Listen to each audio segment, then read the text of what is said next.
Get ready to remove the filter from your timeline.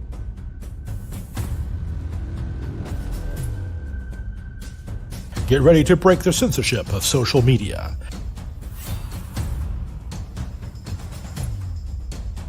Get ready to support the grassroots alternative to establishment propaganda. Get ready for an authentic voice.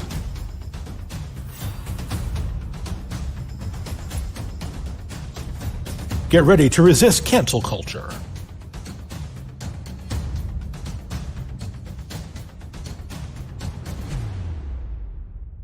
Get ready for free speech media. This is FSM.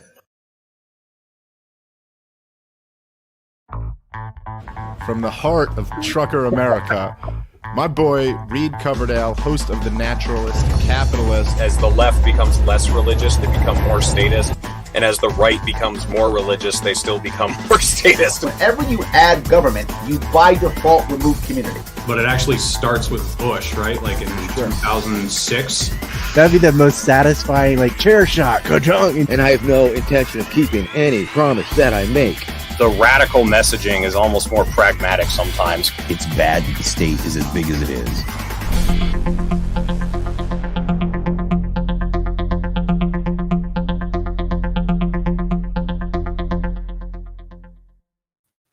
Hello, everybody. Thank you for watching episode 113 of The Naturalist Capitalist. And this is the third time we're doing the Four Horsemen series. We're going to be doing these once a month, just in case you haven't noticed that pattern. And back on the show again, we've got my good friend, Eric Jackman. How are you doing today, Eric?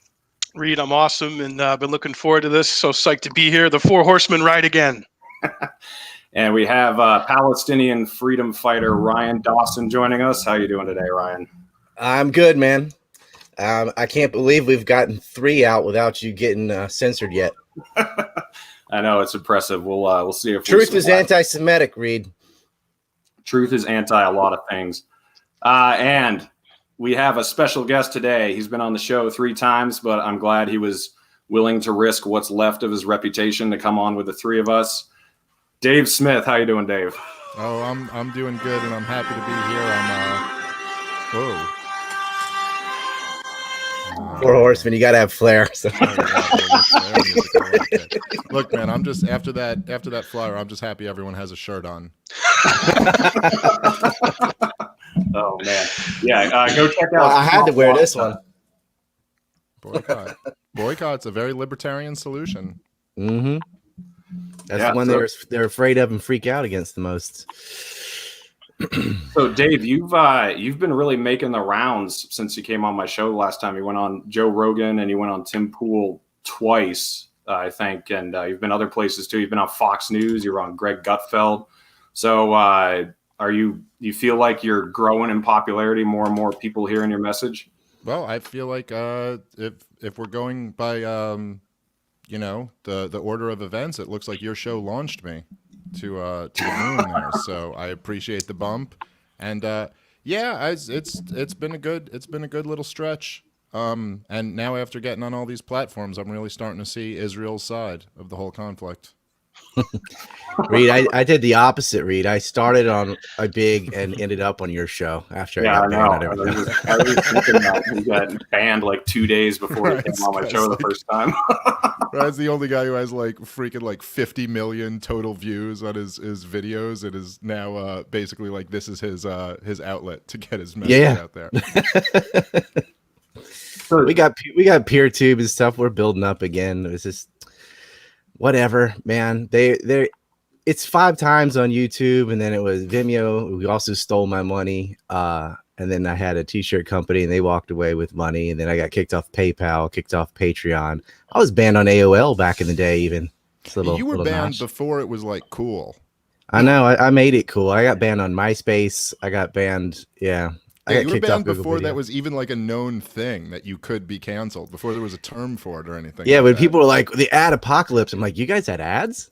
Ever? Yeah, Ryan, you're proto-based, man, with the banning, It's the genesis based. It was just me by myself. And then the next round of people that got banned were all the white separatist weirdos. I'm like, I don't really like this company. but I'm still for free speech. And then they started doing like anti-war people and libertarians. I was like, okay, I'm getting some better friends now. And then it was just like, are you conservative? Do you think there are only two genders? Do you think are you sane? You're getting banned. Everybody got banned. Well, you know what it was, Ryan? When they banned me at InfoWars, that was the beginning of the end. Okay, that was the beginning of the apocalypse. Infowars.com. Buy my dick pills. But, yeah, so Dave, how have you avoided getting banned? Are you like just really? I mean, are you just really careful about what you say, or have you gone into that territory and been banned, and then you've just been like, okay, I'm not going to touch that again? Or how have you maintained your platform? Do you think? I don't know. It's a little bit of a mystery to me, but I am one of the chosen people, so maybe I'm working for the bad guys or something like that. I'm a CIA op. No, I don't know. It's probably coming. Like I'm always prepared for it, and that's kind of I think anybody in our space today, you kind of have to be ready for that. I go out of my way to not be a provocateur for the sake of being a provocateur. So I don't just say outrageous shit that I don't believe, but I'm not particularly careful about the things I do say. I mean, I've been on the COVID stuff for the last year, and I've basically been thinking that was going to get me banned. And I don't know. I've tried. I had an episode on the vaccines recently that I just titled. And I just talked about it in the episode. I was like, we're just going to call this "Everybody Should Get Vaccinated." And then I'm still just going to say everything I want to say. And we'll see how that works. And it didn't get pulled. I was really surprised. I really thought, because we said a lot of stuff that I've seen people get pulled for on that episode. So really, honestly, it's a mystery to me. But I think, all of us in this space these days got to be kind of prepared for that. And that's why I have all my stuff at Gas Digital Network. Because, that's like, I know, I mean, short of like going after like the internet service providers, they're not going to be able to take that down. So, it is what it is. I think there's a little bit of defense in being a comedian, and even comedy is getting censored too. Don't get me wrong, but if you couch it in that, you get to last a little longer than if you actually say it's politics and news. Yeah, it's weird. It's such a weird thing where there isn't really.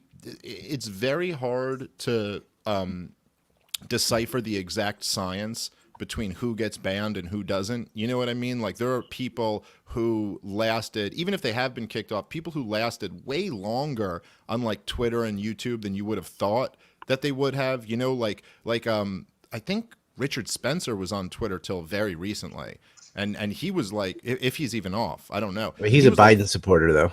Well, that's real. Yeah, he did switch over, but he was like the poster boy of. Well, he's always been on the left. He's just a racist leftist. He's always been like that. Yeah. Yes, that's true. But I'm just saying, like, he was the poster boy for the white nationalist movement, and still he doesn't get kicked off. So Alex Jones is off everything. I mean, Alex Jones is like the biggest, most well-known conspiracy theorist in modern American history, and has never once mentioned the Jews. Do you know how hard that is? For him to have made, like, that's like, you almost got to like, you can't believe it. And he got kicked off everything before the people who are like obsessed with the JQ and stuff like that ever got booted. So it's Alex is fine until he opposed the war in Syria. Yeah. Like he said himself he was a Zionist. He supported the apartheid wall, all that. He's anti like Muslim migrant and all that. And it says the Mexicans are coming. So they didn't care what he said because he's the gift that keeps on giving. Because when he talked about 9/11 or whatever, it was just horseshit. So like that disinformation helps the establishment. So they didn't care because he's a conspiracy guy, but he's wrong on all of them. So like just not having an official story, but then your unofficial story is even dumber. That's not a threat, so they didn't care. But when he opposed the war in Syria, and he does reach over 1 million people, they're like, you don't get to talk anymore. Well, I think you're on to something with that, right? Like there's this dynamic where, because it's like Alex Jones, when you say he was wrong, he was right about a lot of stuff, but for the wrong reasons. So like he would be against certain policies, but for so he was a huge opponent of Bush Cheney.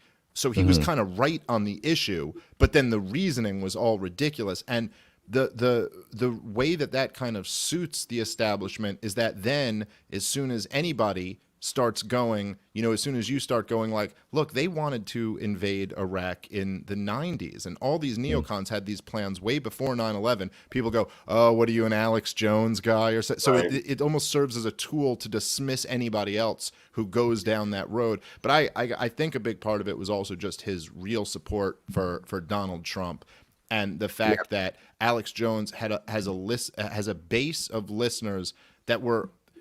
It was a real problem on a few different levels. Alex Jones listeners are armed, they're tough, and they believe that the government is trying to kill them.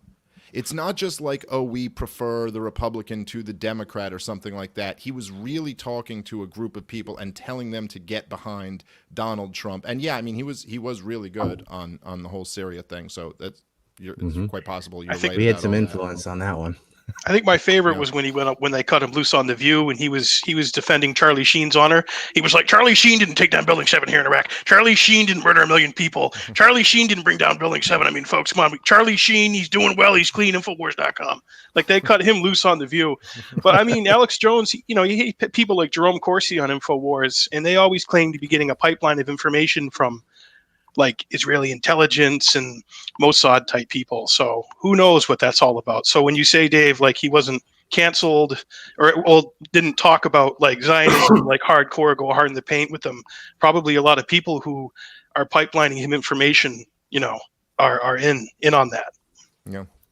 Well, he said we need a wall across Mexico the way the Israelis have a wall, between themselves and Palestine. Not mentioning that the wall is not even on the border; it cuts into the West Bank and annexes all the territory in between it. And he doesn't. He's like, you have the ability to talk to millions of people, and you could straighten this out in 2 minutes. He just doesn't touch it, and then still got censored. So, like, now that you're kicked off everything, why don't you talk about it now? Because he's a Zionist. He's a hardcore Christian Zionist, so he's not going to talk about it. But he opposed the war in Syria. Not because of the war in Syria, but because he doesn't like all the migrants going to Europe. Right. Yeah, I don't know if you guys have seen it on Twitter the last few days, but Bernie Sanders and AOC and Ilhan Omar are all coming out hardcore against Biden in rhetoric over what's going on in Gaza right now. But they all voted to fund Israel back before Christmas with that giant spending bill. I think it sent $500 million to Israel. So it seems like it's just controlled opposition. Like they want... That they need AOC and they need Bernie Sanders vocally opposing what Biden is doing, because if you had someone who actually opposes it, then they could be a threat. Well, I think a lot of it is pandering to their base. So AOC, there are a lot of lefties who support AOC who were giving her a lot of shit over that. I mean, she got really, there were a few times where she gave like wishy-washy answers on the Palestinian rights questions, and she was just getting dragged by left-wingers who actually like really do care about that issue, at least the ones who know what they're talking about. But to me, it's kind of like I said this, I just did a podcast I haven't put out yet, but I just recorded one with Scott Horton on the Israel-Palestine and the latest and kind of the history of all of it and stuff. And like what I said on it was, I go, look, AOC and Bernie Sanders are pro-Palestinian rights in the same way that Paul Ryan was for small government. Like it's just what they say to kind of appease some, portion of their base. And then they're completely of the establishment, and that's that. And even when you saw you saw AOC going hard at Andrew Yang, it's like, well, why? What are you even wasting your time with Andrew Yang? Who cares? A mayoral candidate for New York City said something supporting Israel. Like, hello, Nancy Pelosi, Joe Biden. Like, those are the ones you want to go after. These are the guys who are the people who are actually responsible for the last 4 decades of funding Israel and propping up their apartheid state. So, it's just they kind of play their role. But there are a lot of people on the left who are actually good on this issue. So I think they got to keep those votes. That if in that sense of being controlled opposition, their job is to funnel those votes into the Democratic Party. Yeah, exactly. I mean, Ryan, you had that Bernie Sanders to the woodshed video when you were still on YouTube, and I shared that with so many Bernie supporters because that's exactly what they were doing. That one got censored more than like the second most censored video I ever did. Right. All I did was read his record and stuff to people. You know, it was really simple woodshed. It's like that, like Dave's example. I was thinking in my head, yeah, their AOC is pro-Palestine, about like Obama or Bernie were anti-war. Right. You know, because they didn't vote for the second Iraq war, but he voted for intervention in '98, and he financed the Iraq war 3 times, and he voted for the entire occupation and so on. It's just they wanted a multilateral attack instead of a unilateral attack. That's not anti-war. That's just like a different way of doing the war. And they did that just so they could complain about Bush. You know, as soon as Obama took in, Bernie had no problem with it. He had no problem with Obama doing drone strikes in Yemen. And all. When Trump got in, he had a problem with Saudi Arabia after they were buying weapons from Russia, because the anti-Russia screed is insane. Like, we have sanctions on Russia, blame them for hacking the election, blame them for supposedly hacking a pipeline, all this crap. Like, Biden, you closed down the Keystone Pipeline yourself. You put sanctions on Iran and Russia, and you can't trade with Venezuela. And now you need the Middle East, and they're at war. You put yourself in a tight spot yourself. And they had to coup in Ukraine. I'm like, you were really cutting off all available alternatives to oil, bud. But anyway, you know, they're all starting the story in the middle. Like, it was predictable. I was actually on Press TV 2 days before the assault on Gaza happened. And I said, well, there's going to be an assault on Gaza because they're attacking the Al-Aqsa Mosque. They shot a 16-year-old boy dead, shot his friend, killed a 60-year-old mother, put 83 people in the hospital, injured over 300 in the mosque attack, won't let them celebrate Ramadan. Like, they are trying to get a provocation, and boy, they got one. But man, their comeuppance is coming, because they're getting it worse now than, I mean, not as bad as when they lost to Hezbollah, but like, Gaza's never done this well militarily. Yeah, that's absolutely true. So not since Hezbollah kicked them the hell out of Lebanon. But, you know, like what you touched on there, Ryan, which I think is the most important, you know, point in terms of the American understanding of this, at least. You know, I can't really speak to what it's like in other countries, and I think some places in Europe are a little bit more aware of this stuff. But you can kind of, like, if you try to just empathize with the average American who, you know, with the information they get, I can understand why they feel the way they do. I mean, basically the story that's told to them from, you know, the TV and the corporate press is like, oh, you have these 2 countries. One of them is a first world normal country that kind of acts the way you do and looks the way you do and has vaguely similar customs and traditions. And the other one is like a primitive, barbaric third world country. And they keep launching these rockets over at them. For no reason. Don't the Jews have a right to defend themselves? And that really is how the narrative is put out there. And if that's what you know about the situation, then I could completely understand you going like, yeah, all right. I mean, yeah, what are you going to do? I mean, they keep, you know, launching rockets at you. But of course, missiles, they won't even say rockets. Yeah, right. Yeah. Well, whatever. I mean, it's just so ridiculous to say missiles. I can't even believe. Like, they don't have a warhead. They don't have a propulsion system. It's not a missile. They're like glorified potato guns. Well, all of these terms though are very, you know, strategically used, because of course, if you don't look into any of the details and you hear either of those terms, you hear missile or rocket. I mean, what are you thinking? Right. You're thinking it's the like Frank Luntz dictionary of terms for them. Yeah, focused grouping. Right. And exactly. And you're thinking, like, in your mind, you're thinking the stuff you see on TV that we launch on Syria or Iraq or something like that. Yeah. Well, we had the Free Syrian Army, right? And the freedom fighters, Reagan's freedom fighters. That was Al Qaeda. Right. They call them now. Right. No, but these terms are really important. They work. And also, I'm not like, I just to be clear, I'm not being judgmental of that person who just doesn't know more about the situation. I mean, like, you know, the truth is that a lot of political junkies have this really ugly habit of having like a superiority complex over people who don't follow this shit. And I really hate that. I mean, like, especially as a libertarian, like, I essentially believe none of this should exist, and that we would all just be focusing on other things anyway. And you know, if everyone focused on politics as much as I do, we'd all starve to death because no one would know how to like grow food and, you know, ship it and all this stuff. So, well, you know, if you listen to the presidential debates we last had. I mean, why are we talking about the war in Gaza or Syria? I mean, it's the Proud Boys that we should all be concerned about, right? Yeah.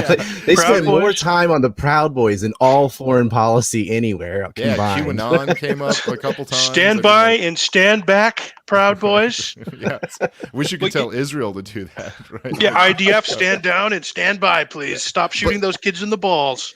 But Dave's so the right truth though. is that- There's this snarky thing where someone's like, "Oh, I have more information than you." Like, "Oh, you're not based on Palestine. You don't know this history." Da, da, da, da, da. Like, you ought to come at it like, "Look, these people are brainwashed. They work all day. They get home. They turn on the TV. They get nothing but state propaganda."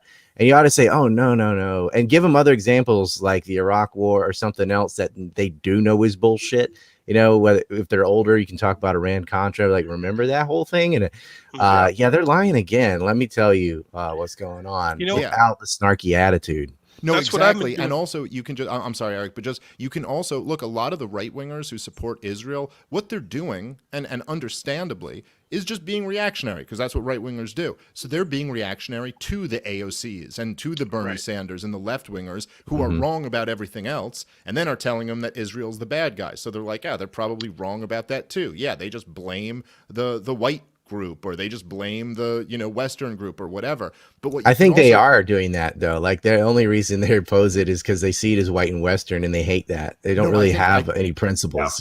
There's definitely something to that, and so that's why I'm saying you can understand why those right wingers who aren't super keyed in on this stuff respond that way. But what you can point out to them is you can go, hey, look, without saying it this blatantly, if you want to be reactionary against something, how about the CIA and Joe Biden and the Department of Justice, who are cracking down on you, by the way, this whole war on terror that is like very much in line with Israeli goals is, guess who they just decided the enemy is?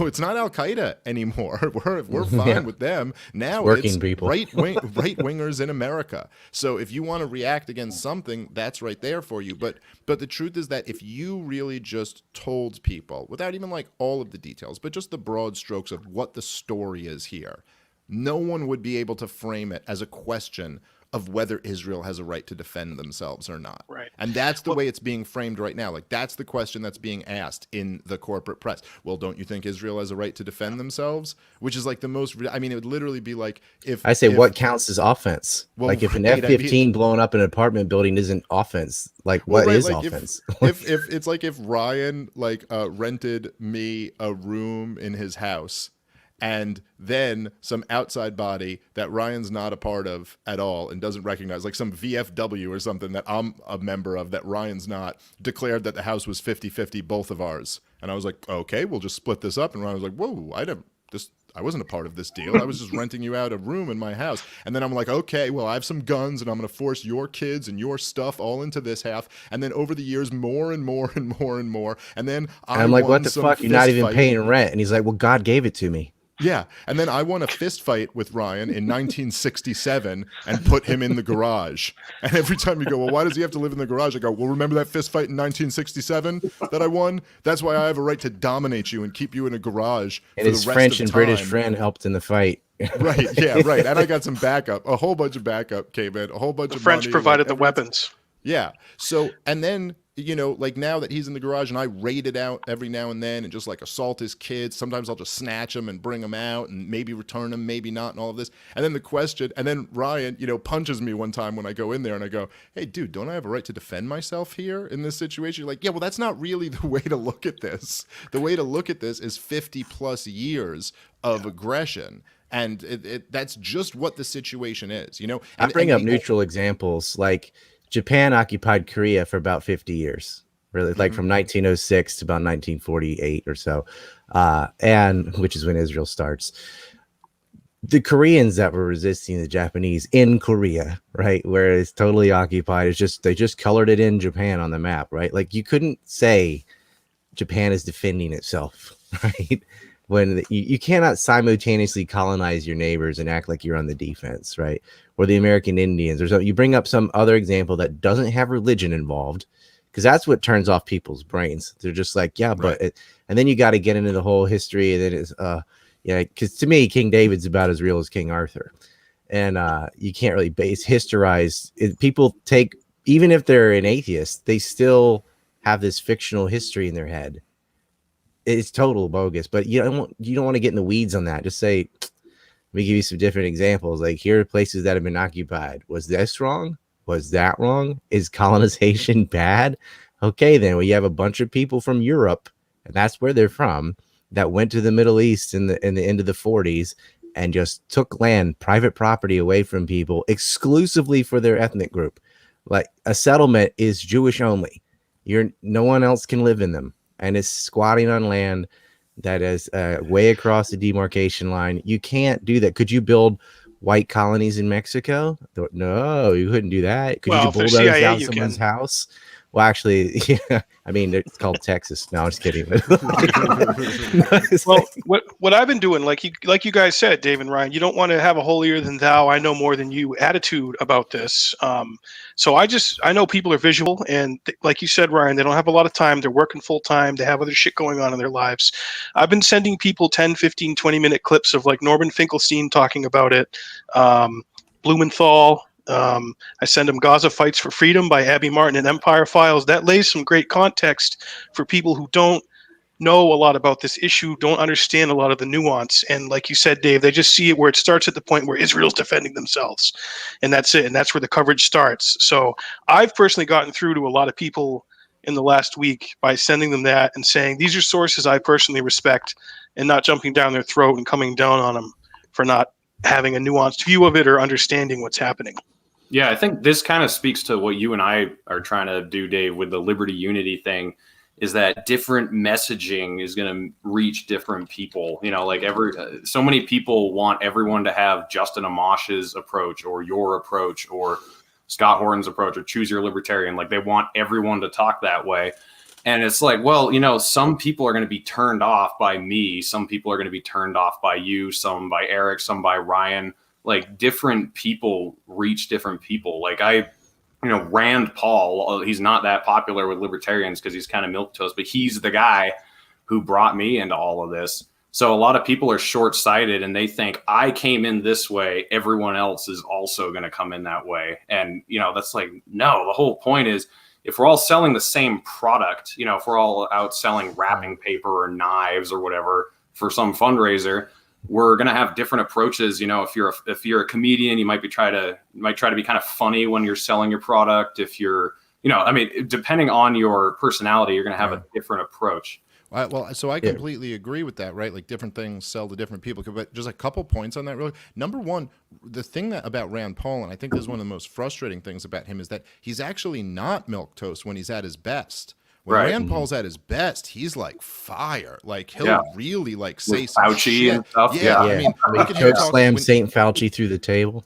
Yeah, I mean, he was incredible with Fauci. Look at him when he was opposing Brennan's nomination. It's like, that's what brought me in. But that was the first thing. Yeah, right. But then he goes back to being milquetoast for a while. And you're like, well, so that's the thing that like makes you want to rip your hair out about. That's why you got to support them when they are on their best. They get hounded by everybody, but they don't have a lot of people saying thank you. Finally, you know, we might say it to each other, but they're not hearing it, and that's why you gotta take the time to say, "Hey, Rand, I really appreciate you doing this and that." Yeah, they need to see that. So in the spirit of what you just said, Ryan, let me just give some props to the broader libertarian world, who I gotta say, I'm surprised a little bit. It's been really, really good over the last week and a half. The Libertarian Party Twitter account tweeted out a thing about how, like, we are not neutral in this fight, and these dead bodies are on our hands because we're sending the money and weapons over to Israel. Justin Amash said a thing about Palestinians have just as much right to defend themselves as the Israelis do.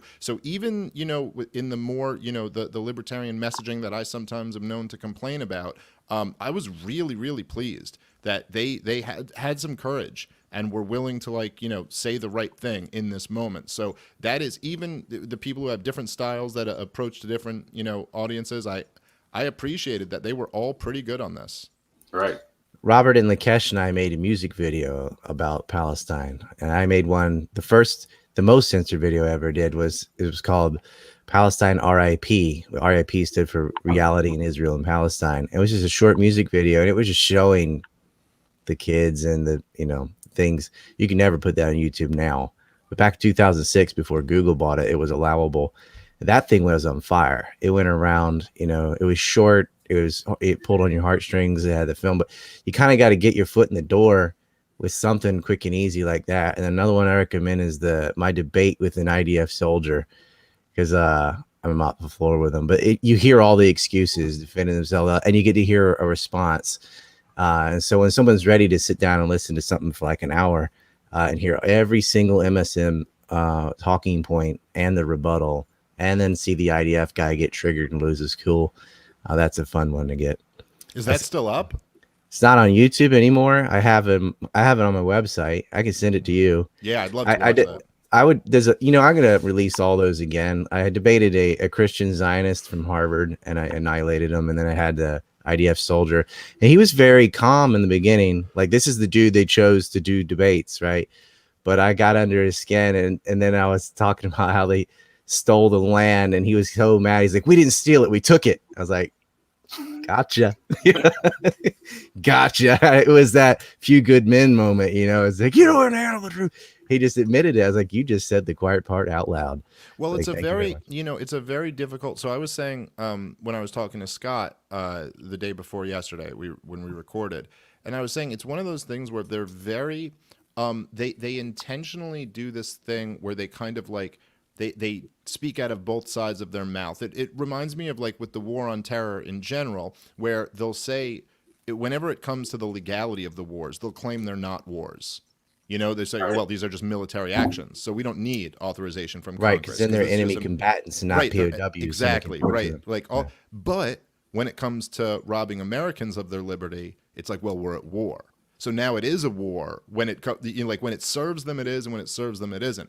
And one of the things with the Israel-Palestine conflict that just jumps out to me, at least right away, like one of the things I try to talk to normies about right away is just go, so listen, tell me what is going on with the situation here?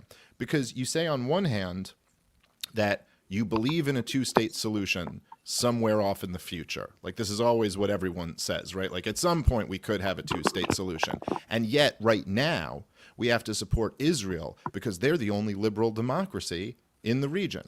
And you're like, okay, well, if we don't have two states right now, if this is the Palestinians don't, like, if the Palestinians do have a separate state, then Israel is guilty of violating international law, right? Because they're blockading and invading and bombing and against a sovereign country. But if they're not a separate state, then this is all Israel, in which case, which is the reality of the situation, right? This is all Israel, in which case they are not a liberal democracy. They are an apartheid state with concentration camps with millions of people in them.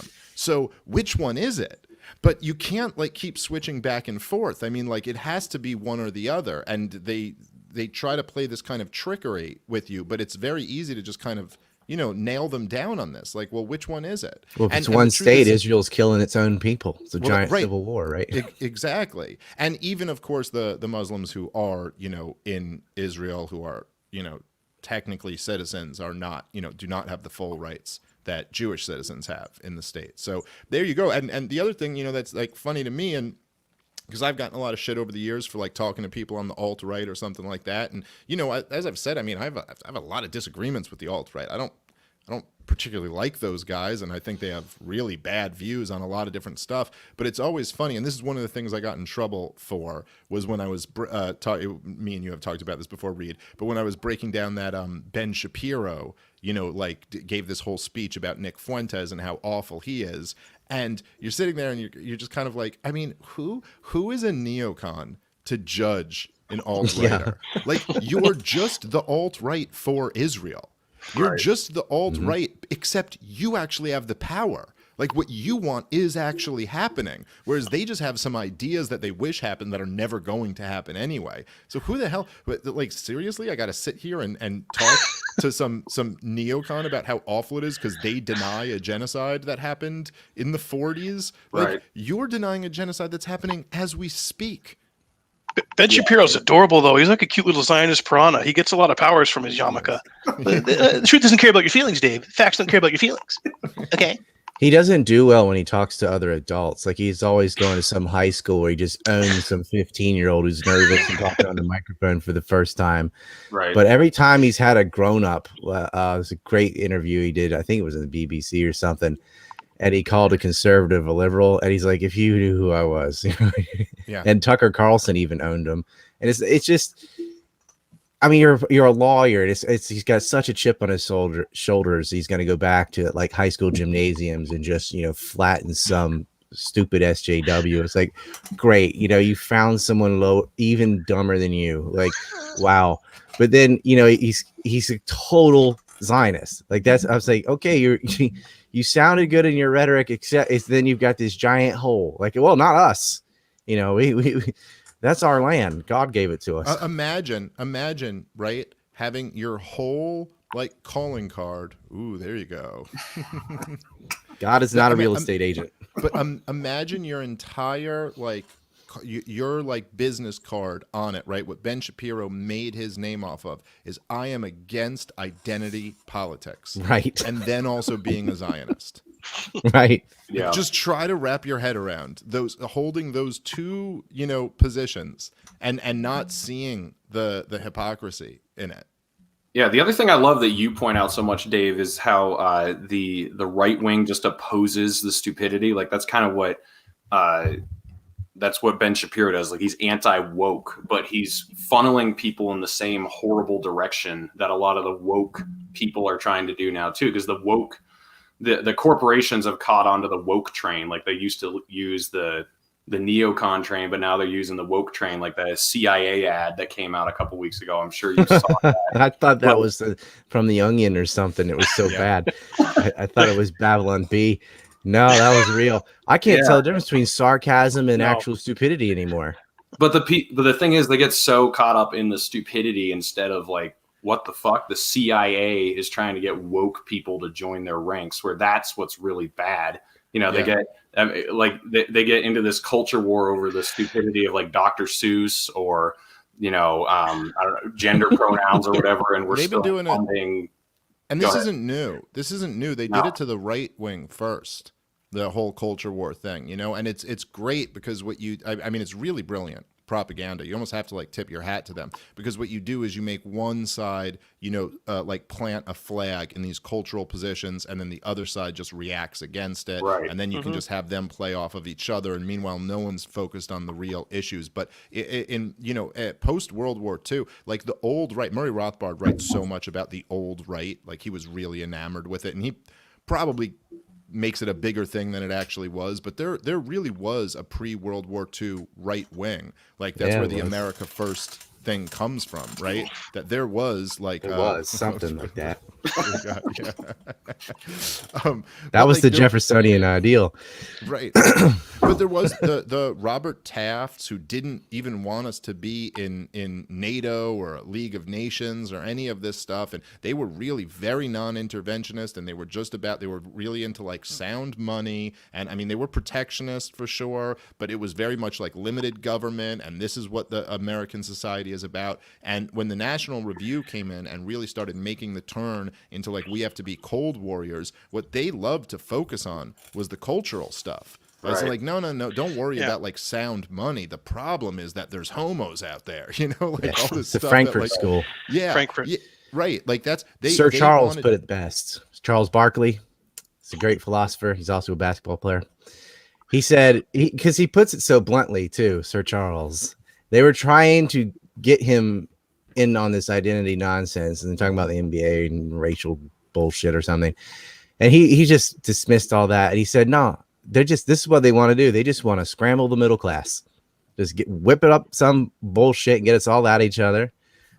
He ain't in the middle class, but he started in it, I guess. But scramble the middle class, and they fall for it every time. They get gays, transgenders, pick an ethnic group, pick a race, pick a religion, and just get them all, arguing over that. Meanwhile, they've closed down small businesses. They're allocating wealth to themselves through the state. They bail themselves out when they do bad gambling. It's the biggest wealth transfer in history happened under Obama with the corporate bailouts. And you got ongoing wars. That was true at the time, but let me tell you something. After they I was about to say, and then that got surpassed. Right. Yeah. You want to talk the about Amazons love it though. They love it. They're like, shut it down. You're going to work. You hate grandma. Right. Yeah. And of course, but you see it right when it plays out, right, with like this stuff where and you see it like in real time on Twitter. But me and Reed were talking about one of the last times I was on the show where there was this the Raytheon had this flyer. I was like a transgender person, and they're like, I love working for Raytheon because it's an inclusive environment. My pronouns are they, them. And then you see, like, you'll literally see right in front of you, like, left-wingers being like, like, okay, well, that's pretty cool that they put that out. And then right-wingers are like, their take on that isn't, what the take should be. Their take is, how can they be a pronoun for one person? And you're like, oh, man, don't you realize this is the fight Raytheon wants you to have? Like, this is perfect language for them. policing. That's the brilliance behind it. So Shapiro and all those clowns will cry about the pronoun shit, and then the left will say, this is amazing, we get to fight Ben Shapiro on this. Meanwhile, the national security state keeps growing unchecked, doing what it's going to do.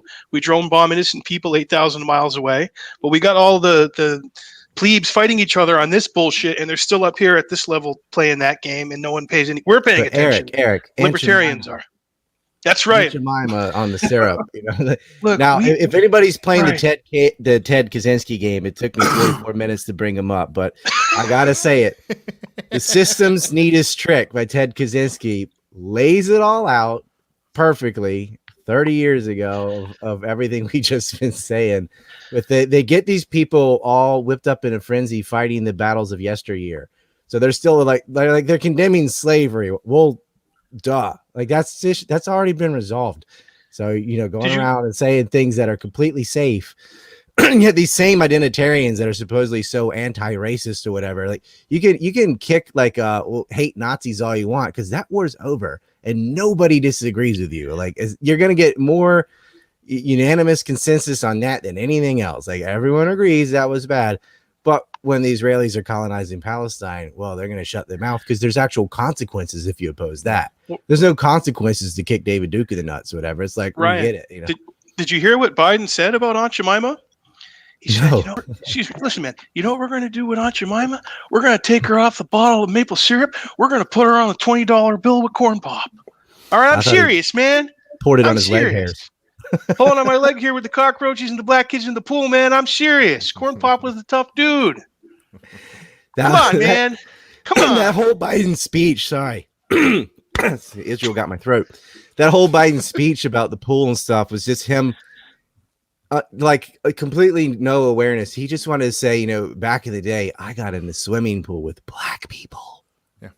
I was so ahead of my time. I shared water with black people. Which the funny thing is that he's so out of touch normal that stuff. like for his generation, that's a brag of how you're not racist you are. But like to today, it's just like what? I wanted to get out of the pool, but I stayed in. Yeah, I forced myself. I stayed in. I went in the deep end too, folks. Okay. But that's the reality of the situation, right? Is that so many people, and the truth is, and again, not to say that there's not anyone left who's racist or tribalist in that nature, but sure. If you did look at Western civilization today, it is so remarkable how much that problem has been solved. Like it really is. It really is just. I don't think there's anything with more of a stigma. Like if you're accused of being a Nazi, you can lose your job, your payment processors. Like your life is done. Everyone hates it. You'll never get in a university. You'll never get hired. Like it's as condemned as something can be condemned. Like I would say that Nazism is worse than the devil. If I went outside with a sign that said "Praise Satan," well, Japan wouldn't care. But if I was in the U.S. and it said something like that, I might get some looks. If I had someone that said like "F the Jays," I'd immediately get assaulted. Like that's Yeah, no, that's right. I mean, but it's just it's really like I think people don't realize, and that might be a little bit like that's an example of like where it's like that's just very weird that those are our cultural values and how weird that is historically, that like just trashing Christianity or something even in a Christian country is not nearly as bad as that. I mean, to your point, fully tenured professors whose jobs are about as protected as a job could be, let them come out and say one really legitimately racist thing, they will be done. I mean, they will be fired. Or opposition to actual racism. The guy that has the power, like Norman Finkelstein doesn't get to say open his mouth. Ward Churchill doesn't get to open his mouth. Like, because even and Ward Churchill's talking about Native American issues, but Native Americans are not a voting bloc. So all that racism is still okay, right? Yeah, that's an interesting point. They still have the largest class action lawsuit on mineral rights and royalties that aren't being paid. Like, they dump nuclear waste on Indian reservations. There's things that are still happening to our own people in our own backyard. But it's like, but they're not a voting bloc, so it doesn't matter. Yeah, no, that's a fair point. But even I'm just saying, like, even reservations with the goons that started uprising in 1973, like that was. But to get on that, since we're going to talk about, I'm going to bring up George Fentanyl too. When that cop was kneeling on him like that, they were trained by Israelis. Our police force gets trained by a foreign country. Why? We can't train our own police on how to abuse people. Like, we got to hire outside to teach them how to abuse people. I mean, I think we've been abusing people on our own pretty well. I mean, it's a waste of money to hire outside. Yeah. Well, I just to the point I was saying before, I mean, even I just mean separate from the political realm, even just the fact that, like, in terms of how, you know, racist or prejudiced a society we are, I mean, just in my family, my great grandmother and grandfather were a Protestant and a Jew, and they got married, and it destroyed their families. Like, it broke up families. People didn't speak to each other for like years and years. I think once they had kids, they kind of like reconnected and came back, and my great grandmother started talking to her parents again and stuff. But it was like a thing, like a huge, huge thing. Like, I'm Jewish and my wife's Catholic, and no one cares. Like, it's just never even been a thought. Like, it just doesn't. And this happened. This is like all. But nobody would say this child is half Protestant or half Catholic or something, but they will say half Jewish. They get confused. I'm like, is it a religion or a bloodline? Well, I don't know. Yeah, I mean, I don't know. I guess we would say she's half Catholic, half Jewish, our daughter, but I don't know. But like, but I just mean that it's not all around you. You go out and you interact in the marketplace, and like, there's every race and religion, and people just really don't care. And that's really unique. Like, if you were looking at all of human history, you would look at that and go, the thing that would stand out to you would be like, wow, there's so little tribalism in this country. And yet that's the thing that we're supposed to be obsessed about, you know, like, we live in a white supremacist society or something like this. And I think it's to your point, Ryan, that it's just like, they get you fighting this battle that is over and essentially defeated, and there's no risks to opposing it. And this also serves to not fight the real ones. Yeah. The system wants you to spend all your time kicking the dead horse. Right. And it hijacks your rebellious impulse that you're feeling from the squeeze that the technical system is doing to you anyway. And so a safe outlet for the system is to get you fighting the problems of yesteryear and ignoring the things that are right in your face. So the things that are actually making so many people on antidepressants and depressed, and so the things that are squeezing you, your labor rights, your things that are real, that gets ignored because you want to go, what they say, virtue signal or whatever, but, you know, just kicking a dead horse over and over again. And it feels good. Everybody agrees with you. You get a pat on the head and stuff. But, you know, Antifa and stuff, you're not rebelling. You have corporate sponsorship. You're in line with all the mainstream media views. You're in line with the government. Everybody agrees with you. You can go jump out and burn cities and loot, and they'll just call you, it's just an idea, man, because you're helping further the system's interests. And you know what? On top of that, you're 100% right. And on top of that, the reactionary, like, alt-right racist types, you're also doing the same thing. They're also not really rebelling. You're just being the villain that they want you to be. Like, you're fitting. You're literally still fit. This is why the corporate press was so happy to have Richard Spencer on every fucking show, because it's on the same way. You go, oh yeah, you're fitting into our binary, which is you're either really with us or you're a Nazi. You're talking about a couple dozen people. Sure, they put the camera, like the fact that we brought up Richard, like, there's so few you can name them all, right? Yeah. But the Charlottesville. Oh, what about this guy? He had a tour. Who cares? Richard's just some dude like that lives with his parents. What? Who cares? I mean, he lives off his parents' money. He doesn't live with them, but he's a trust fund baby. But it doesn't matter. I was pissed about that whole thing because I wanted to preserve statues, and that issue just got no one cared about generally. It was just a big pissing contest between weirdos, whatever. A bunch of communists came out, a bunch of alt-right LARPers went out there, but they're just insignificant other than as a boogeyman and say, well, here's something even worse. So we can justify this other malignant behavior. But that's my point. Is not that they're bring out the significant. Nazi. My point is that they're actually supporting the establishment. Yeah. That they're actually like those people, even though there's not too many of them, they're actually playing the perfect role, which is why the establishment loves them. Like that's the best thing you could be for them, is to say, I'm opposed to all of this shit and be a neo-Nazi. That's the best thing you could be for them. They're like the owners of NFL teams, man. We have the teams all fighting each other, and the owners are up at the top, and they're loving it. And everyone else is rooting for their team. Yeah, exactly. Dave, you've said a bit like that. One owner of an NFL team, Robert Kraft, got caught getting happy endings in Florida and works for Leon Black, who's financing Epstein. I'm just throwing that out there. Based. Robert Kraft's a very good friend of mine, Ryan. So give him a hand. I'll keep creating the jobs. Oh, he got a hand. He got lots of hands. Give him the hand. I'll create the jobs. In massage parlors. Unbelievable. Happy ending, Rob. Dave, you've said that like you think 100% of the right hates the woke shit and like 80% of the left does. It's just like this minority that keeps it going.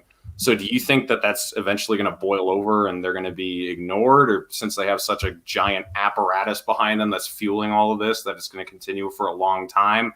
I mean, do you think I don't feel like it's sustainable, like I feel like just with the COVID regulations, they went too hard, too fast. Like with the vaccine passport, that was a dumb move because they didn't play it well. There was no incentive to get the vaccine. Now they're trying to save face and say, oh, if you get the vaccine, you don't need to wear a mask anymore. But they were just you get a donut. Yeah, I know. But they were like too in your face and too forceful without giving you any reward for doing the right thing. And I feel like that's what the woke shit does. You don't really get a reward for being woke. You just don't get killed, and then you're still on your toes waiting until you say the wrong thing, and then they still kill you. So do you think they're like so overbearing that they'll force their irrelevance, or do you think it can just keep continuing forever? I think I would say I don't think anything is like determined. Mm-hmm. Like, you know what I mean? Like, it's not like the ending will be this or will be that. I'm not a determinist, so I think the ending will be what people make it. Right. I do think it seems to be pretty unsustainable, and that this level of wokeism is a very, very young thing. And I think that people really live in such a 24-hour news cycle, to use a kind of played out term. But like Trump getting COVID seems like a decade ago. You know what I mean? Like so people lose perspective on all of this, but there are issues that 10 years ago the idea of Mr. and Mrs. Potato Head being a controversy would have just seemed insane. This is very new. Person Day. Huh? Mother's Day was birthing person day. Right. Yeah, like this would have been inconceivable even for a hard left, winger to think would be going around, even just not very long ago. And it does seem to me that it seems like almost everything about the American establishment ruling class right now seems to be incredibly unsustainable. Like everything from monetary policy to fiscal policy to the military policy and the big game of wokeism. But I think that if I try to look at it objectively, it is working very well to do what they need it to do. Right. And it's not a coincidence that we were really in America bubbling up to a point of damn near revolution. I mean, if you look at from in response to really, I think the Bush-Cheney administration that just ruined everything and ruined the 21st century and destroyed this country, the amount of resentment and awakening, this came with the rise of the internet, where people could now communicate with each other about how corrupt the system was. And you saw after it, I mean, Barack Hussein Obama getting elected was wild. Like the idea that could happen was wild. You had the Tea Tea Party and Occupy and Black Lives Matter and, you know, like all these movements, the Bernie Sanders and Ron Paul campaigns and all, everybody is just looking for something that is opposing this establishment. And the woke shit has worked in a sense to distract from that. And that's a big part of how they were able, you know, Trump, wokeism, COVID, all these things kind of distracted from. That's how they demonize Ron Paul. Racist newsletters, right? Yeah, The wokeistas try to, and it was such a crock. Well, that's what they do. When Tulsi Gabbard pops her head above water, they call her a Russian agent, you know, or you met with Assad and he's an evil dictator. Like the left really supported the war in Syria. It was because Obama did it. It's really just like, well, he's got a D next to his name, so we got to support it. Just. And to be fair, there are more than a handful of like really good principled leftists who did not. But it is what you're saying is true about the vast, you know. Yeah, I'm not talking about like, you know, Chris Hayes and there you know, or Blumenthal. There were people on the left that opposed it. But most of the anti-war movement for the Bush-Cheney regime was an anti-Bush thing, not an anti-war thing. Well, we had 500,000 people in New York. Where'd they go? Yeah, right? Well, they're cheering for him, dancing on Ellen now. That's what happened to the anti-war movement. But they're the thing is, right? Giant cucks now. But the part of the reason, like part of it is that it was just an anti-Bush movement. You know, and part of it is also that Obama was tremendously effective at neutralizing the anti-war left, and that so much of the identity of the left half of America, like the liberals and the leftists, like everyone from the middle over to the left in America, so much of their identity is wrapped up in being opposed to racism. And that is, you know, that's part of the reason why the woke shit works on them. Even though they don't really like the woke shit, they're like, well, are you on team anti-racist or team racist? And they're like, well, I guess I have to be on team anti-racist because so much of the propaganda just in movies, in culture, in all of this has been demonizing the racism of the past. And based on a lot of truth, based on a lot more than a kernel of truth. It's only anti-racism when it's safe. So well, you can flog the Nazi because that's been resolved. No, I agree with your point, right? So it's just, but there is still something to say that it's not as if like to give the left their due in this sense. It's not as if the history of slavery and Jim Crow and all these horrible policies aren't real. Like they were once a very real, awful thing, and it makes sense in some way for a left liberal to be like, yeah, that was awful, and we should really remember how awful that was. And there's something about this identity being tied psychologically to like, we're the good guys because we're not those guys. And then Obama being the first black president, it was just so intoxicating for them to support him. And when, but I don't think they're supporting them for those reasons. I think it's more like they're seeking, it's approval seeking from each other. Because there's all these detrimental policies that really hurt black families, that really hurt the poor, but it looks good. Like say, well, let's raise wages or let's have welfare. I'm like, well, that just destroys the nuclear family. It actually hurts people. You look at the data. It doesn't matter. They're obsessed with what looks good because that gives them status points and not what actually works. And Thomas Sowell's written volumes about it. And it doesn't matter. Like, that no happens, one has read him. You know what I mean? Like most people don't know who Thomas Sowell is.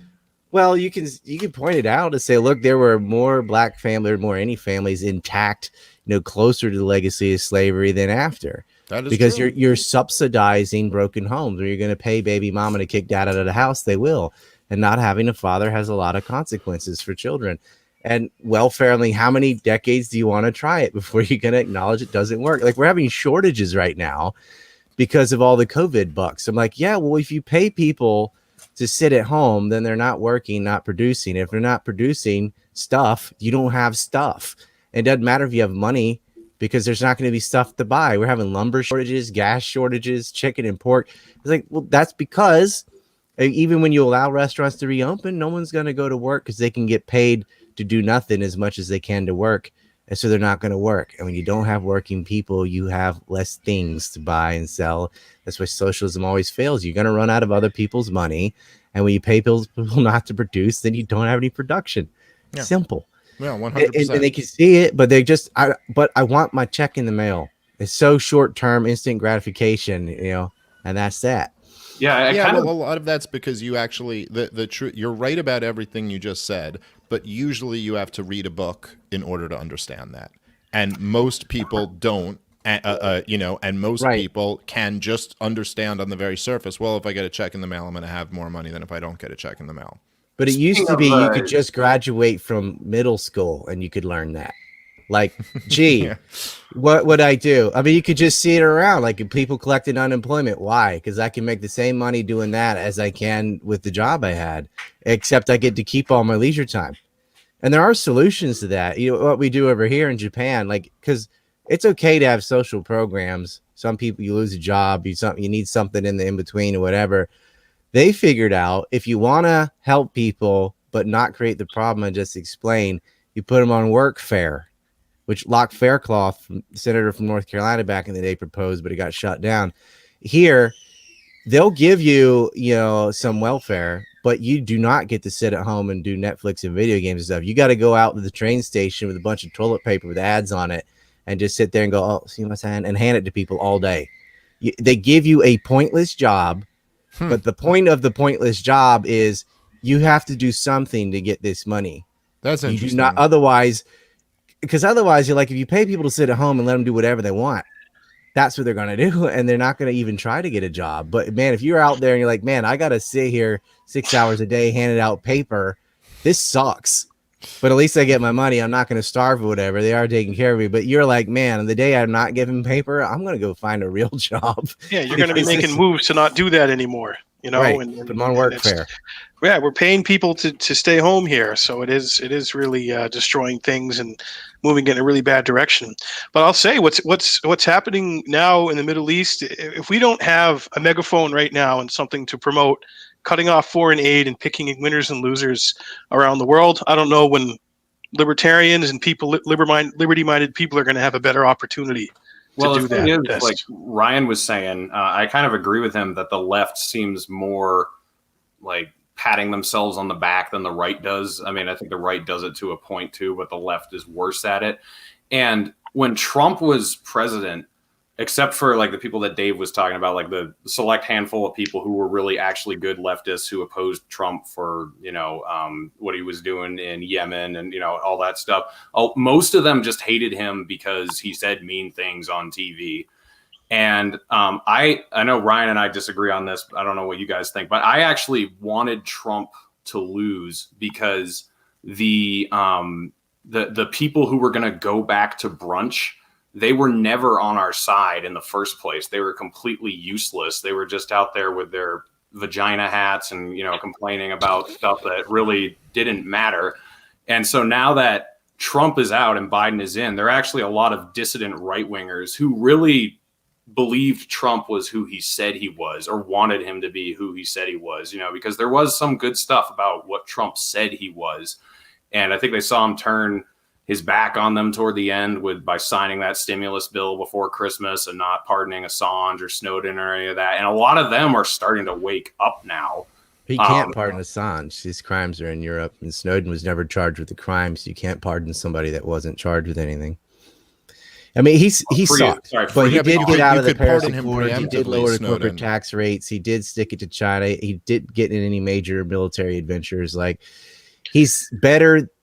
I hate the lesser two evils crap, but like, this is not a case where it doesn't matter. Like, he is significantly better, especially on the censorship shit, than Biden. A week after Biden got elected, I was throwing off everything, and I knew it. I knew it was kind of. But that's not. But just to be fair, I mean, that's not actually anything Biden did. That's just kind of like the private tech companies going like, okay, now's our moment to really squash all of this. There'll be zero resistance. Yeah, right. Like, so it's not, I don't have a super, like strong opinion on this, but I'm probably lean more toward it being better that Trump's out of there. I think that Trump had overall his effect, and there were a few good things that you mentioned, some of them. The tax cuts were good, and not getting us into another war was good, and kind of at least there were moments that he showed restraint and kind of tried to work more toward peace. Like, the Iran situation could have gone worse, although he really didn't handle that well. The Syria situation could have gone worse, although, I got to say that, when they, what's his name, wrote in his book, that he ordered Assad to be Woodward, I think it was, wrote in his book that he ordered Assad to be killed, and Mattis was like, no, we can't kill Assad. And I think that might be true. I mean, I don't know, but that seems like something Trump would do. Like, yeah, let's just kill him. He did kill Soleimani, and he did kill Soleimani. And Israeli friends again, because they had to work. Yes, okay, but still, and you can say, you know what? Like, this is why I was arguing with Tim Pool on his show a while back, where I'm like, well, like he did the North Korea deal, and then he fucked the whole thing up, and he's like, well, no, it was Bolton who fucked it up. It's like, yeah, and it's Trump who appointed Bolton. Like that's on him. Like, I like his mustache. Yeah, it was Sheldon Adelson, and when Adelson died, Bolton wasn't useful, so he was gone. Yeah, but still, he still allowed Sheldon Adelson to brought him in, to put Bolton. Brought the snake in. It's just, to me, overall, the effect of Donald Trump was to electrify and radicalize the worst elements of the left, give them a fire underneath them. I mean, the best fundraising tool for the SPLC, the best fundraising tool for CNN, the best fundraiser for so many of the enemies, and at the same time kind of put the right-wing resistance to sleep, feeling like they have their man in there, and they making the left feel like they're the resistance, even though they're really not. And now we have a situation where you got tens of millions of people on the right wing who just are so disillusioned with the whole system to a level that we never could have imagined. Like, they don't believe Joe Biden was the elected president. They think the election was completely stolen. They're not just the resistance against the guy occupying the Oval Office. They are really the resistance against the deep state, the corporate press, the president, the Congress, both major parties. I just see overall there being more potential for good out of that. I'm open. There's arguments on both sides of this. There's certainly some benefits to having Trump in there over Biden. But I think it's probably in some ways better. I think that Donald Trump ultimately, what he ended up doing, and it's the great tragedy of America, and I know you'll agree with me on this, Ryan, but the great tragedy of America is that we needed Ron Paul, but we got Donald Trump.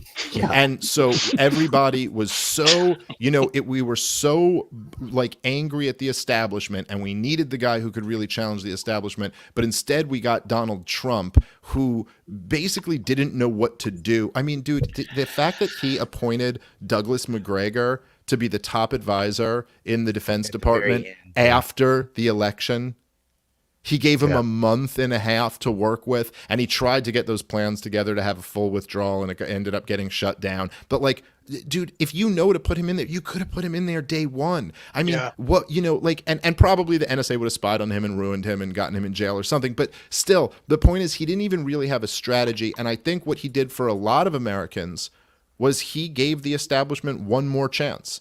One more play. There's a lot of Americans who did vote for Joe Biden. I know them. I've talked to a lot of regular people who just wanted Biden in there because they're like, I just want this craziness over. Like, I don't know. This is just the craziness of Trump, the craziness of the resistance to Trump. I just want. And so when they're going to be regretting that. Well, yeah, maybe. We could do this. Like, yeah, it's going to get more people resisting, but we're probably going to lose. Like, I see a dystopian nightmare where everything's censored. We lose our free speech. The imperial escapades continue. The Green New Deal gets through, taxes go up, the dollar falls apart. Like, we're going in a very bad direction. And yeah, a lot of people are going to hate it, but guess what? They're going to do it anyway. Yeah, but like, having Biden in there sucks. There's nothing. The least I could point to a couple good things Trump did. And yeah, he's an asshole and he fucked up and ran it. But I can counterpoint that. I can't think of anything to say positive about Joe Biden and that whole crew. They're so wrong on every fucking issue. Like, everything, they're wrong on it.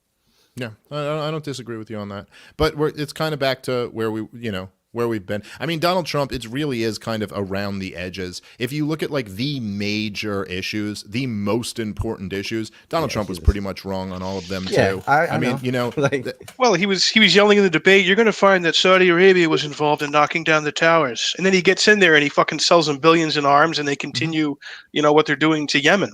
So he classified JFK papers, Oh, yeah. He'd do one thing and then he'd do this other thing. Oh shit! They're all going to come out. We're going to find out what happened.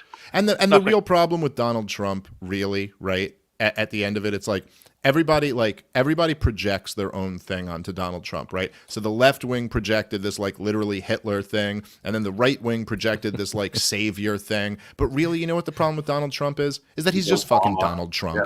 He's just exactly what you always saw. He's just a narcissistic ignoramus who kind of was pissed off at the establishment and is a really, really smart marketer and read the opening, read the room, knew what people wanted to hear, you know what I mean? And then told them that. But the problem with Donald Trump is he's never read a book about anything. He doesn't know anything. So it was whoever was the last guy in the room with him was the guy who was going to convince him of that policy. He could talk to Rand Paul for an hour and then be like, I think Rand Paul's making a lot of very good points. And then he could talk to Lindsey Graham and he'd be like, Lindsey tells me we need to bomb him. And like he never, and so there was no plan. Look, Donald Trump, it's so funny they're calling him a fucking dictator on the left. The motherfucker was literally, he was set up.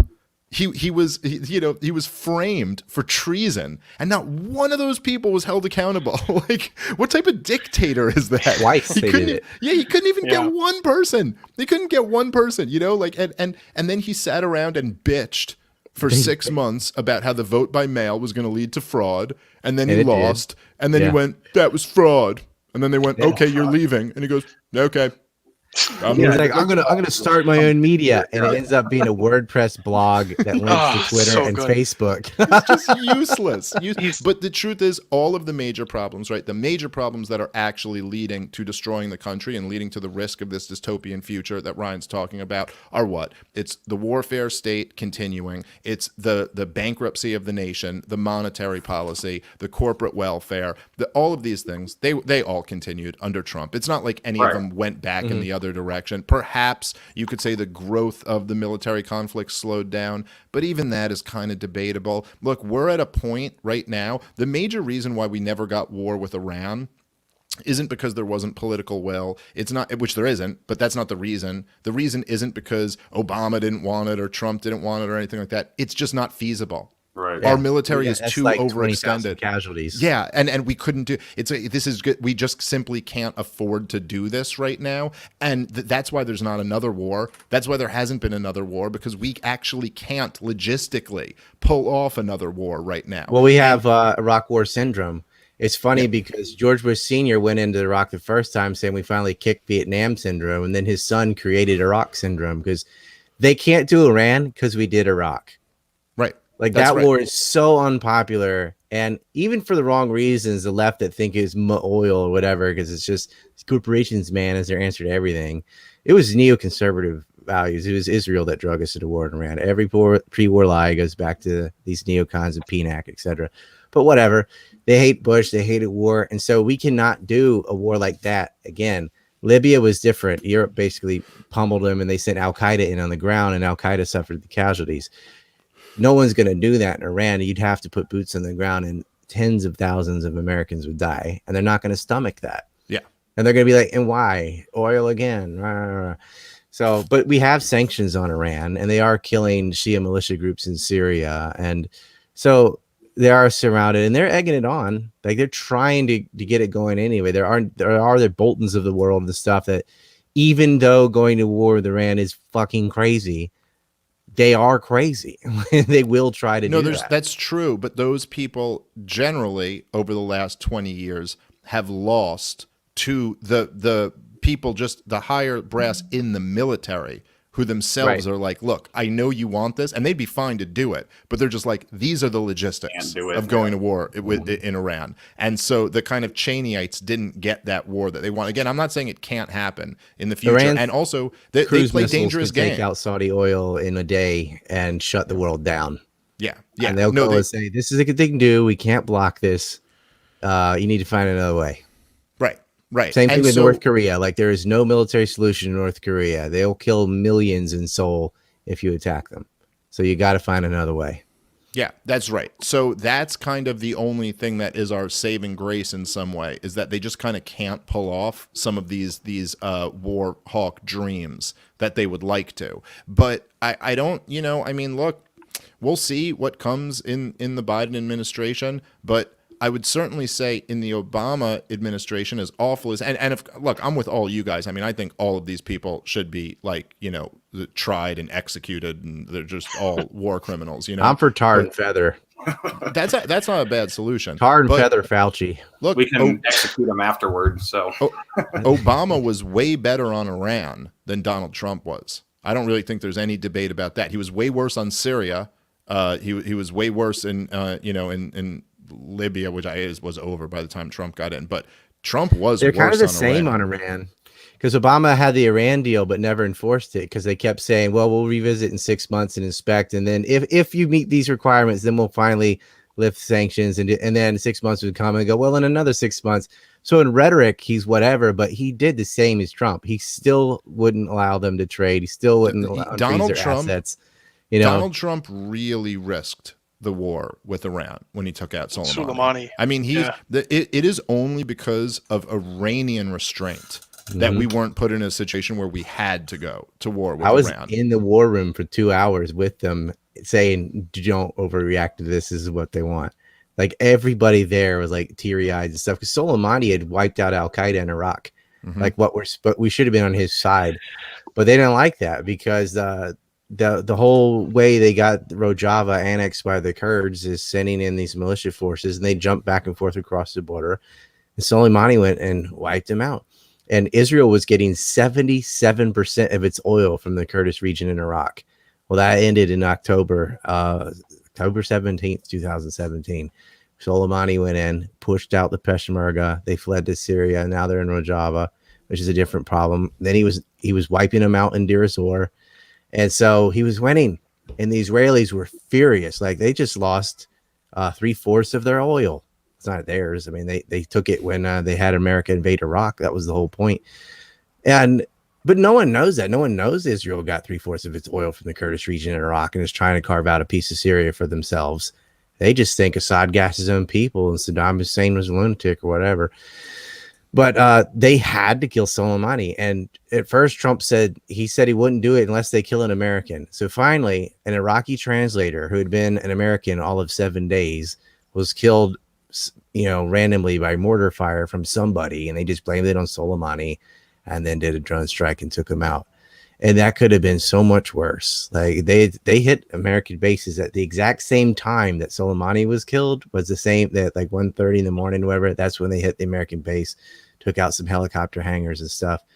But yeah, that was so dangerous. But who's pulling them into that direction? Again, the same people that started the Iraq War. Yeah, no, listen, so I agree with you on that, but I also do think that there's a fair argument to be made that Obama was pulled in that direction. I mean, like, Obama really was just rolled by his generals. He was spineless. Obama just did whatever they told him to. That's what it is. I love it. Scott Horton always says this, but he's at Obama and Trump did the same thing, right? When both of them talked about drawing down in Afghanistan, and then their fucking generals all betray them and push them into it. They're basically the line is like, well, you're gonna look so weak if all these generals end up resigning on you, and they go, all right, so then I'll look tough by being a bitch and letting my generals roll over me. Push me around. So in order to not look weak, I'll be weak. That's basically how the presidents operate. Trump was coming around like July of 2019. He was ready to get out of Afghanistan finally, because he understood the opium crisis and whatnot. And that's where they came up with this myth, and Liz Cheney was part of this. New York Times was part of this, saying, "Oh, Vladimir Putin has put a bounty on the heads of U.S. soldiers in Afghanistan. If you pull out, you're doing Putin's will." And he'd been smeared about the Russia crap so much that it's like he can't. He can't. He can't. Yeah, they had him helping Russia. So they had him by the balls. In Afghanistan, right? Yeah, he is the great goldfish, Dave. He does whoever he was last talking to becomes like policy of the land. Like the guy who brought me my sandwich, he brought me a Big Mac. He was saying we probably shouldn't do that. I said, okay, we won't do that. And he was a very smart guy. Yeah. But yeah, Rand, it's hard to believe like Rand Paul and Tucker Carlson were like the fucking voices of reason about Iran, and they were in the king's ear about like restraint and like we need to fucking pull back on this man like Soleimani. That's one thing, but we're going into a really really bad direction here. So I'll tell you what, when I talk about the technocratic dystopian nightmare that Kaczynski warned us about, and I don't want to be a black pill, but I see us going that way because. When Ann Coulter seems like the moderate person on Twitter, you're in a dark place. You're in a dark place. But like I'm seeing these people like Michelle Malkin and Ann Coulter are like rational relative to. Now I'm not saying I'm relative to the other crazies that are pushing it, and that's the kind of Overton window in reverse. Like the SJWs and the alt-right reaction to the SJWs, the poo slinging contest. Yeah, has grown the circus so big, and they're just laughing all the way to the bank. That circus is huge. Well, there's a group of right wingers that I put into that kind of interesting category, like Ann Coulter. You said Michelle Malkin, Tucker Carlson. I thought I had a real interesting moment with Michelle Malkin. I had her on my show, and they were all three of them were totally on board with the neocon agenda in the Bush-Cheney years. And they were disillusioned. And I think genuinely with all three, I mean, I don't know them well enough to know, what's in their heart, but I really do think genuinely with all three. And I had a moment with Michelle Malkin where I said to her on my show, I was like, look, because I used to watch her all the time back in those days, and I was like, look, I get where you're coming from on some of these issues, but you have to admit that Ron Paul was right about all of this stuff. Yep. And because she used to trash Ron Paul. Like she used to be a warmongering lunatic. Yes, yeah. And she just admitted it. She was like, yeah, look, I was wrong. And he was right about all this stuff. And there is this group on the right of those right wingers who I certainly disagree with on a lot of issues. A lot. I mean, Michelle Malkin wrote a book about, I think justifying internment camps and stuff like that. And, that's stuff gross. Like, they got some real crazy views. But what's interesting about them, right, is that there were these left-wingers, the ones you were talking about, Ryan, who during the Bush years were really good on the war, although it turned out they were just against Bush. But they would say these things like, all the Bush and Cheneyites want is wars. They just want to fight another war. They just have nothing but this bloodlust. And the Michelle Malkins and Ann Coulters and Tucker Carlsons of the world would be like, you're crazy. This doesn't describe anyone real. This is just a boogeyman in your head. And then they realized over the years, they go, oh, holy shit. They were right. Tucker got influenced by Ron Paul through one of his children. Sure. It got to him, and then I've only talked to Ann. I've never spoken to the rest of them. But I'll tell you what changed Ann Coulter, because she used to be like Fukushima radiation's good for you, and bomb this and that. She started reading Justin Raimondo, and because Justin mentioned her in a column. And she's narcissistic enough. What he's talking about, but she started reading Justin Raimondo, and that's where she started getting based. Because if you're like even 10% Raimondo, you're pretty good. That's the perfect person to tell Ann Coulter, because he's like the right winger, libertarian, perfect way to reach her, and I think he got to her. That's really interesting because, it's like that's it. It's like Raimondo or Pat Buchanan are who you want to send to a reformed right winger, because it's giving them permission where you're like, no, you can still be a right winger. Like, you don't have to be some hippie to be against these wars. You can be like Mr. Pat Buchanan. All three of them work for Taki Mag. Justin just sort of part time, and same with Buchanan. But Ann started reading Raimondo. That's what turned her around. She's good friends with Mr. Cole, who I have on all the time. But that's the thing. Like, Max Blumenthal, who's very good now, very good on Syria, Palestine, but he used to be an anti-Assad guy. Yeah. Right. And I think it was Vanessa Beeley that turned him around. And then he was like the anti-white helmets guy and all that. But he used to suck on a lot of those issues. So it's not everyone's like permanently entrenched into whatever. Like, high functioning people can change their minds. But there are a lot of just party tribalists that just do it for the label. I think that there was and you talk about this a lot, Dave, that it was an illusion that Trump was really in charge of anything, or that the right was in charge of anything. They weren't in charge of anything when Trump was president, and they felt like they were for some reason. And so it was like boiling the frog at a level that you wouldn't make the frog jump out of the pot. And I feel like now we're at the point where they're just trying to shove so much at the same time that the frog is jumping out of the pot. And that's, I mean, like, and it's also, it isn't just doing this to the right. It's doing it to the good leftists, because the good leftists have to oppose the Democrats now, where they didn't really have to under Trump. Like, it's really easy to criticize Trump if you're Abby Martin or Jimmy Dore or any of these guys, but those people are going hard on Biden right now. So it's like waking up the average right winger and the good left winger to all the shit that's going on. That's why I have some amount of hope, I guess. I mean, I feel like if Trump had won again, you would just go back to the right being asleep and the left criticizing Trump.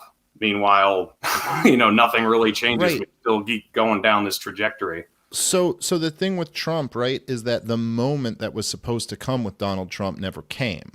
And a lot of that is because of the Russia hoax. And so, like, as Ryan was just touching on before, like, it's not even if the coup attempt didn't succeed in removing him from office, it succeeded in boxing him in. So he could no longer actually, execute the foreign policy he ran on, which was détente with Russia, which was let's make a deal with Russia and get out of Syria and all of this. Well, how can you make a deal with Russia when everybody in the media is saying you're in bed with Russia? That would just be proof that you're in bed with Russia. That's and the then first of course thing they sabotaged. Right. And then of course that also, worked to sabotage the Afghanistan withdrawal, because now it's, Russia, this ridiculous bounty story that's been disproven.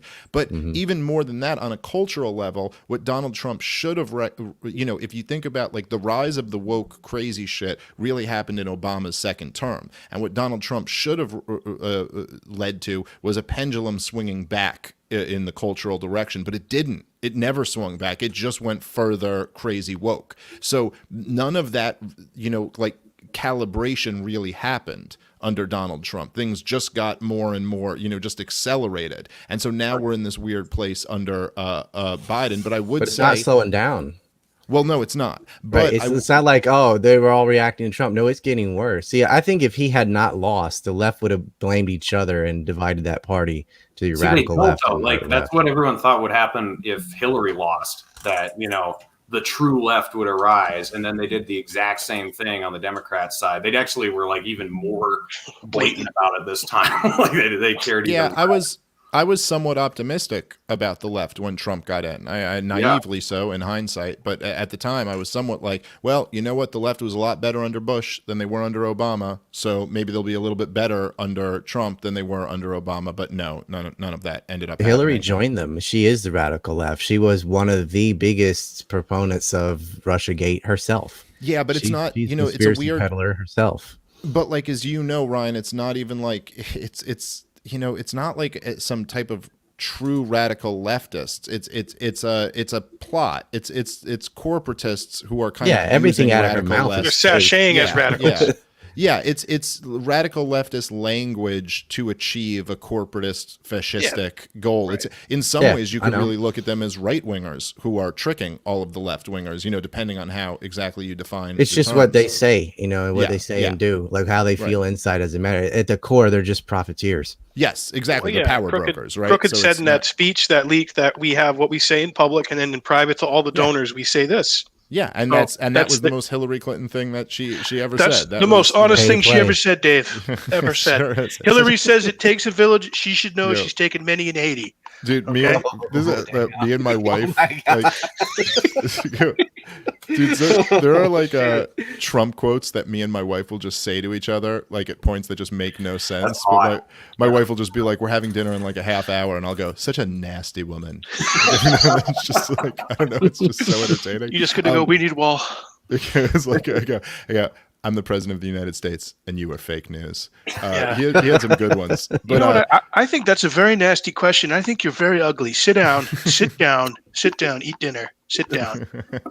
But I will say, just to counter, and it's not even like there's my take on the whole black pill, white pill thing, right? Is that it's like there are really strong arguments for the black pill, but it doesn't matter. You swallow your white pill anyway, because unless you want to commit suicide tomorrow, you might as well give this thing a fight and try to stay positive. And so it's not as if I really have a good counter to Ryan's kind of thing where he was saying, I don't mean to give you a black pill, but I see this whole thing going really bad. But I would just say that, you know, there are a few things. Look, America still has like 400 million guns.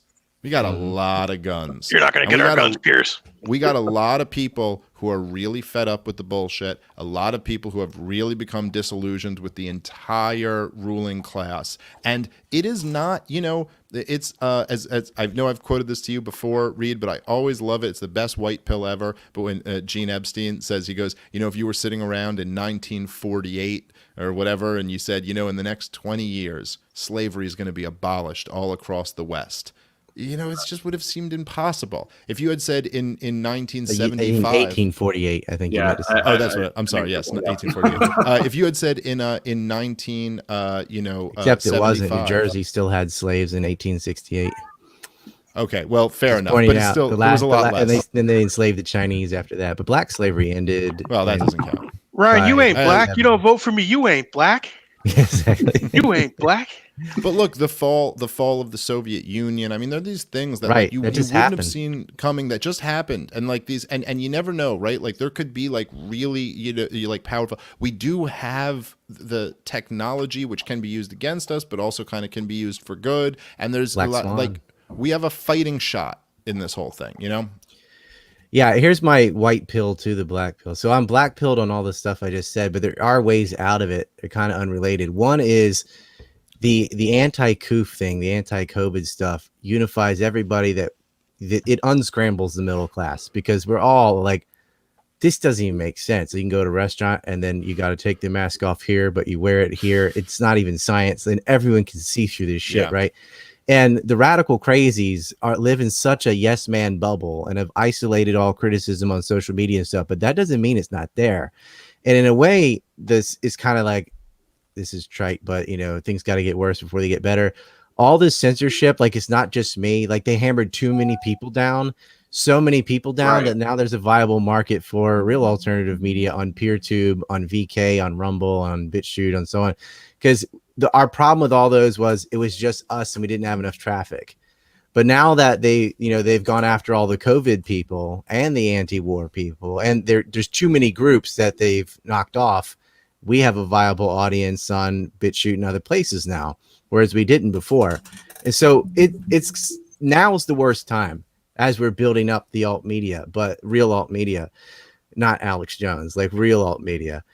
They can't censor, like PeerTube's decentralized. There's no one to go to take the keys away from. So if we can build that up, that's a permanent thing. And that's the meta issue, because all these things we want against the Federal Reserve, against the wars, like all the, if we want the Ron Paul Jeffersonian thing to happen, we have got to have media. That predicates everything else. Yeah. People aren't even aware of what the bad things are. They don't even know what they don't know, because there's no communication. And for a little while we had YouTube, they yanked that away, right? Just some people surviving there, here and there, but even they have to self-censor, right? They have to watch what they say and stuff. But as we build this up, I don't see that going away. And I see this huge division, like even the QAnon retards or whatever, they'll graduate, they'll get better, you know, the Occupy people, the Tea Party people, like, yeah, they start off all crazy. They start off in a phase of, well, I don't believe what's on TV anymore. But then they immediately get swept up by charlatans, the David Ikes and Jonestowns and stuff. Then they get disillusioned with that. And they start graduating, right? I like to the Libertarian Institute. You know, they start headed that way. That's they head towards the light with Horton. Talking about with Coulter and these people, they're kind of coming our direction. You know, they're still Republican or whatever, but they're like, I don't care what you call yourself, as long as you like agree on these points. There's a real pull towards being based, isn't there? There's just a natural inclination after you weed through all the bullshit to just lean based. It's the Kyle Rittenhouse magnet. Right. Oh my but God. And we don't even need, the truth is we don't even need people to become like full, complete ideological libertarians. Like, everyone doesn't have to be a Rothbardian. We just need to get them good on the most important issues. Like, that's really what you need to save the country. You know what I mean? Like, we're probably not going to be in our ideal libertarian society anytime soon. But if we can just get everybody good on being opposed to the COVID regime, of being opposed to the warfare state, and being opposed to the bankruptcy, which is really like, at this point, like a very genuine national security risk. This country is like really on the verge of bankruptcy. China owns us. But we can't do any of it without media. That's the no, point. I agree. Like, yeah, it's like more people are going to get kicked off Twitter and stuff. They're in a lawsuit right now. A federal judge has ordered Twitter to testify in that case with that doctor from MIT. Forgot his name, but they're, YouTube's facing lawsuits as well and things. But like, I don't see the state coming in with antitrust laws or anything like that. I see the free market coming in with saying, well, fuck YouTube. Just use PeerTube and BitChute and this and that. And these things 10 years ago, there was no BitChute, there was no Rumble, there was no VK, there was no PeerTube, there was no alternatives, there was no Gab, nothing. And then they started, but they're small. And all these people that are like, yeah, the market were like, oh yeah, there wasn't an instant 2-day fix. Well, that's never how it happens, but they're coming. But we're reaching a critical mass because once there is enough, like when RT came about and stuff, there was like, wow, that's a major network that's kind of tells the truth a little bit. And then you're getting Carlson and some others that are going after Fauci now, and Rand Paul's going after Fauci.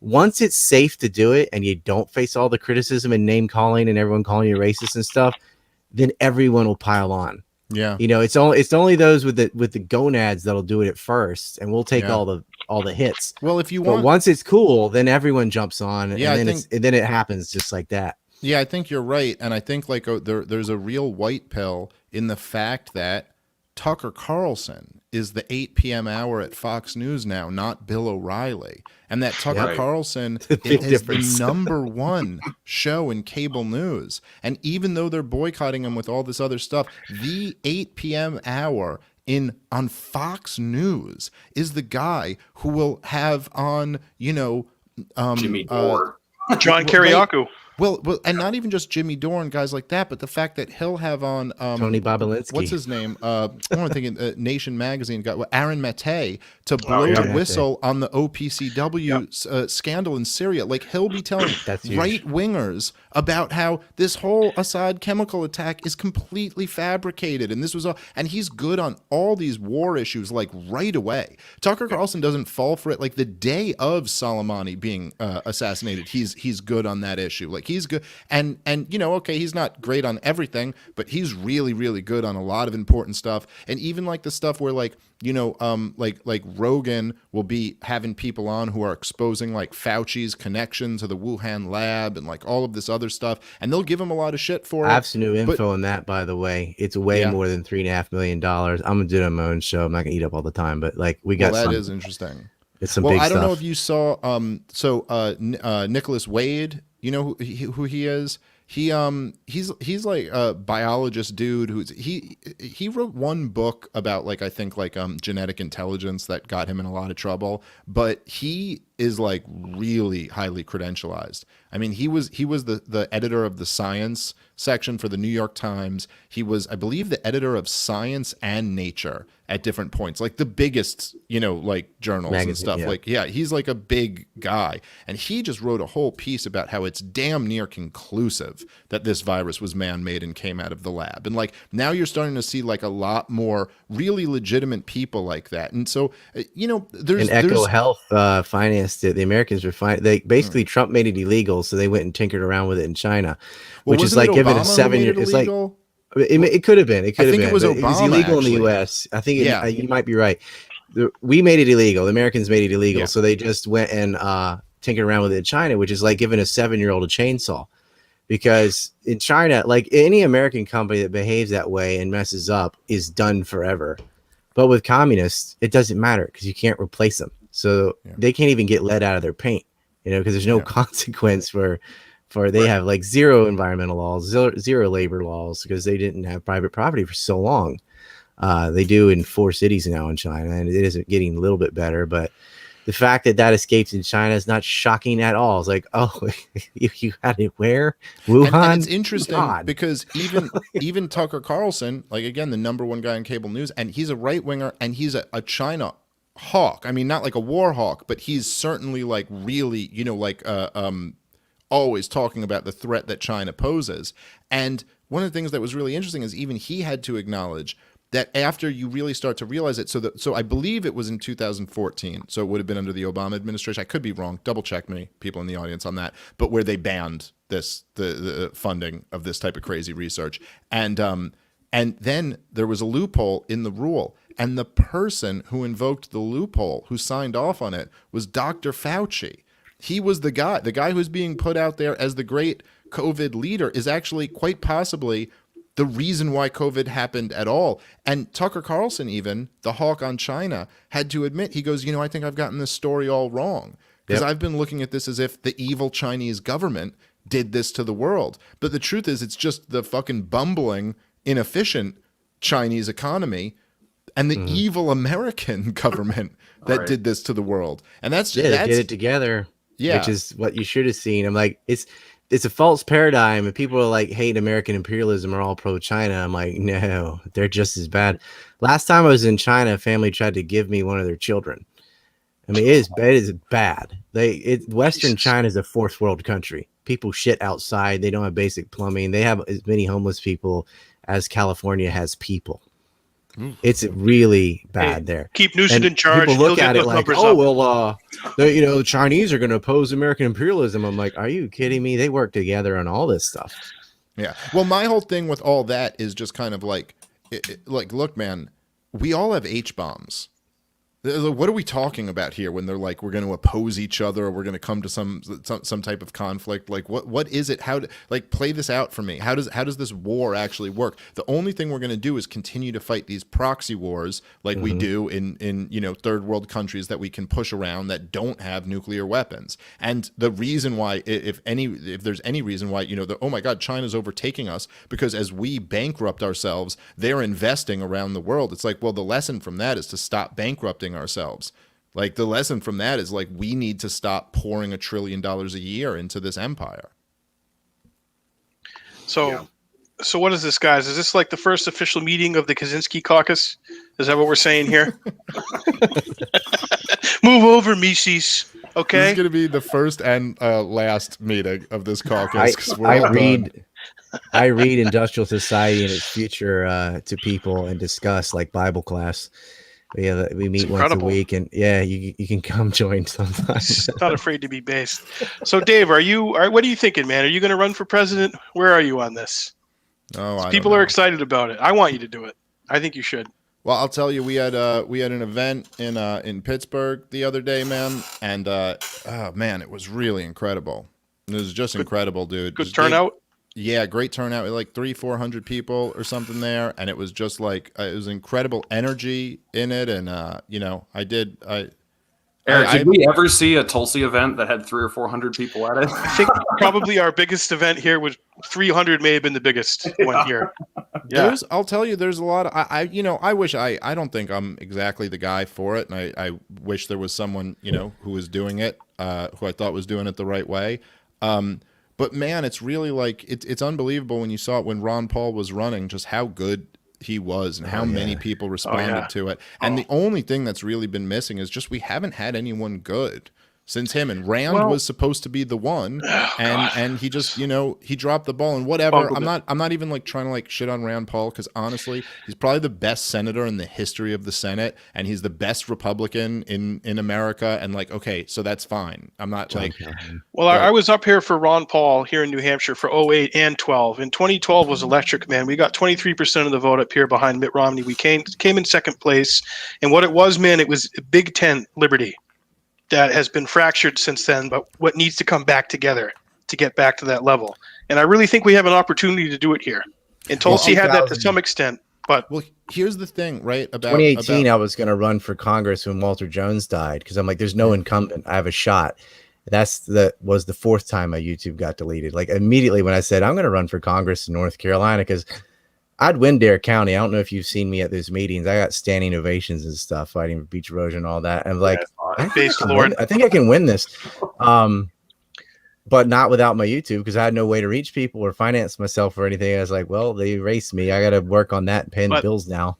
I think so I mean, Well, a larger there you go. thing here, it has to be the big picture issues that liberty-minded people have to come together on, because otherwise it's just splintered and it's splitting hairs and nothing good will come of that. Look, I think you should run for something, Dave. Like, we need more of good people to run for office. That we're so turned off by it. Like, oh, I hate Washington and all, but like, we need more Ron Pauls. We need more people. And I think everyone's waiting for someone good to get behind. Like, they kind of reluctantly got behind Trump or Tulsi or someone like that because a little bit anti-establishment in their mind or whatever. But really, they want another Ron Paul. And there's just no one to put all that energy into. Because in the back of your mind, like, oh, they still suck on this and that. Like, Tulsi's all anti-gun and da-da-da-da, you know. Yeah, Tulsi really was just Tulsi was just way better on such an important issue than anybody else up there, you know, and the only one talking about it. And really, I mean, to be completely fair, there was a lot of room for improvement even in Tulsi's foreign policy. You know, like, she really was like, did not go far enough. And Tulsi Gabbard was just, I think, basically her thing. It was very powerful to have someone who had served and had really served, you know, been in a medical unit in Iraq in combat and like really seen the cost of war come back. And what Tulsi's thing really was just that she knew more than nothing. So you couldn't confuse her over who a Sunni and who a Shiite was. Like, she knows a bit about the region. And so it wasn't She even said like, it on Steve Colbert, too. She laid out the situation. He didn't know what to say. But isn't it sad that the bar's so low that we're like, she knows the difference between a Sunni and a Shiite? No, listen, if you really break down Tulsi Gabbard's foreign policy, it basically comes down to this, which is not nearly good enough, but is so much better than everyone else. Tulsi Gabbard was like, I'm fine fighting the war on terror. I don't want to fight a war for terrorists.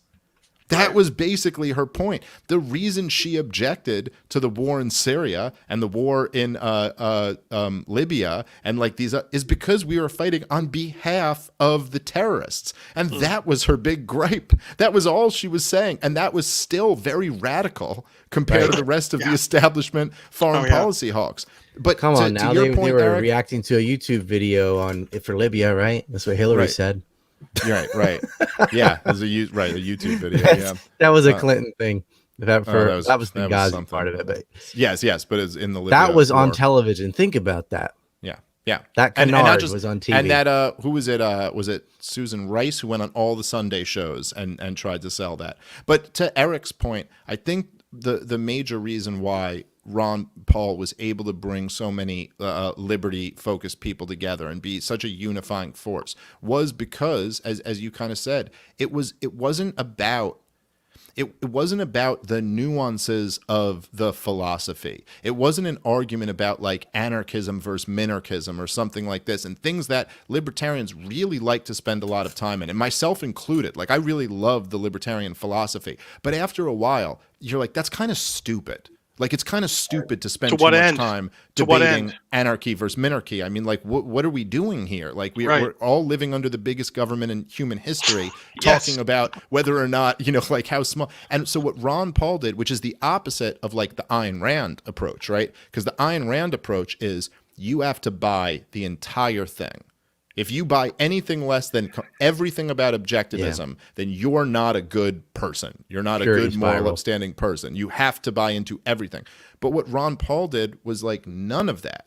Ron Paul just addressed the crises facing the nation, the real crises. That was all it was about. His campaign was all just about what is going to destroy the country. And then he would lay out what caused it and what the solution is for it. And then people would kind of be like, oh, this is my path into libertarianism, is then you'd be like, how is this guy so good on all this stuff? And how does he know all of the answers to this? And then you'd realize it's like, oh, it's because he has this entire philosophical worldview that's consistent and truthful and irrefutable and all that. But so that's like the key to bringing like libertarians together, and then ultimately bringing as many good right-wingers and left-wingers together as you can, is to really just have the answer to the major crises. And fortunately for libertarians, the major answer to all of the things that are destroying the country is simply to stop doing the evil shit.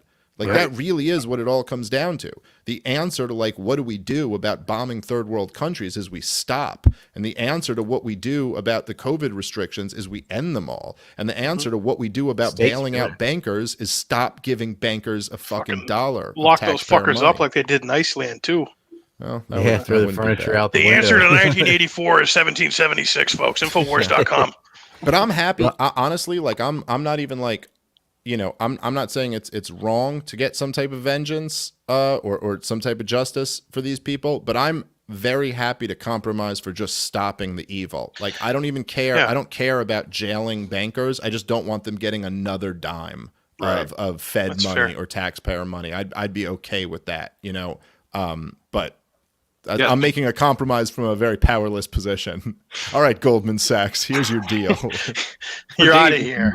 If you do run, I just go after the pedophiles because it tends to be that I agree bankers with. anyways. The bankers, pedophiles should go to jail. Pedophile bankers, same thing. Hollywood. When you talk about hedge fund managers and stuff, those are the pedophiles. Well, there might be some overlap, but I don't know. There's a lot of overlap. So, Dave, if you do run, I think what I've really thought about the last few months is, you know, I used to think like, oh, if Justin Amash runs, you know, he had this mainstream media attention right away. Like when he talked about it last year, you know, at MSNBC, Bill Maher, everyone wanted to hear him.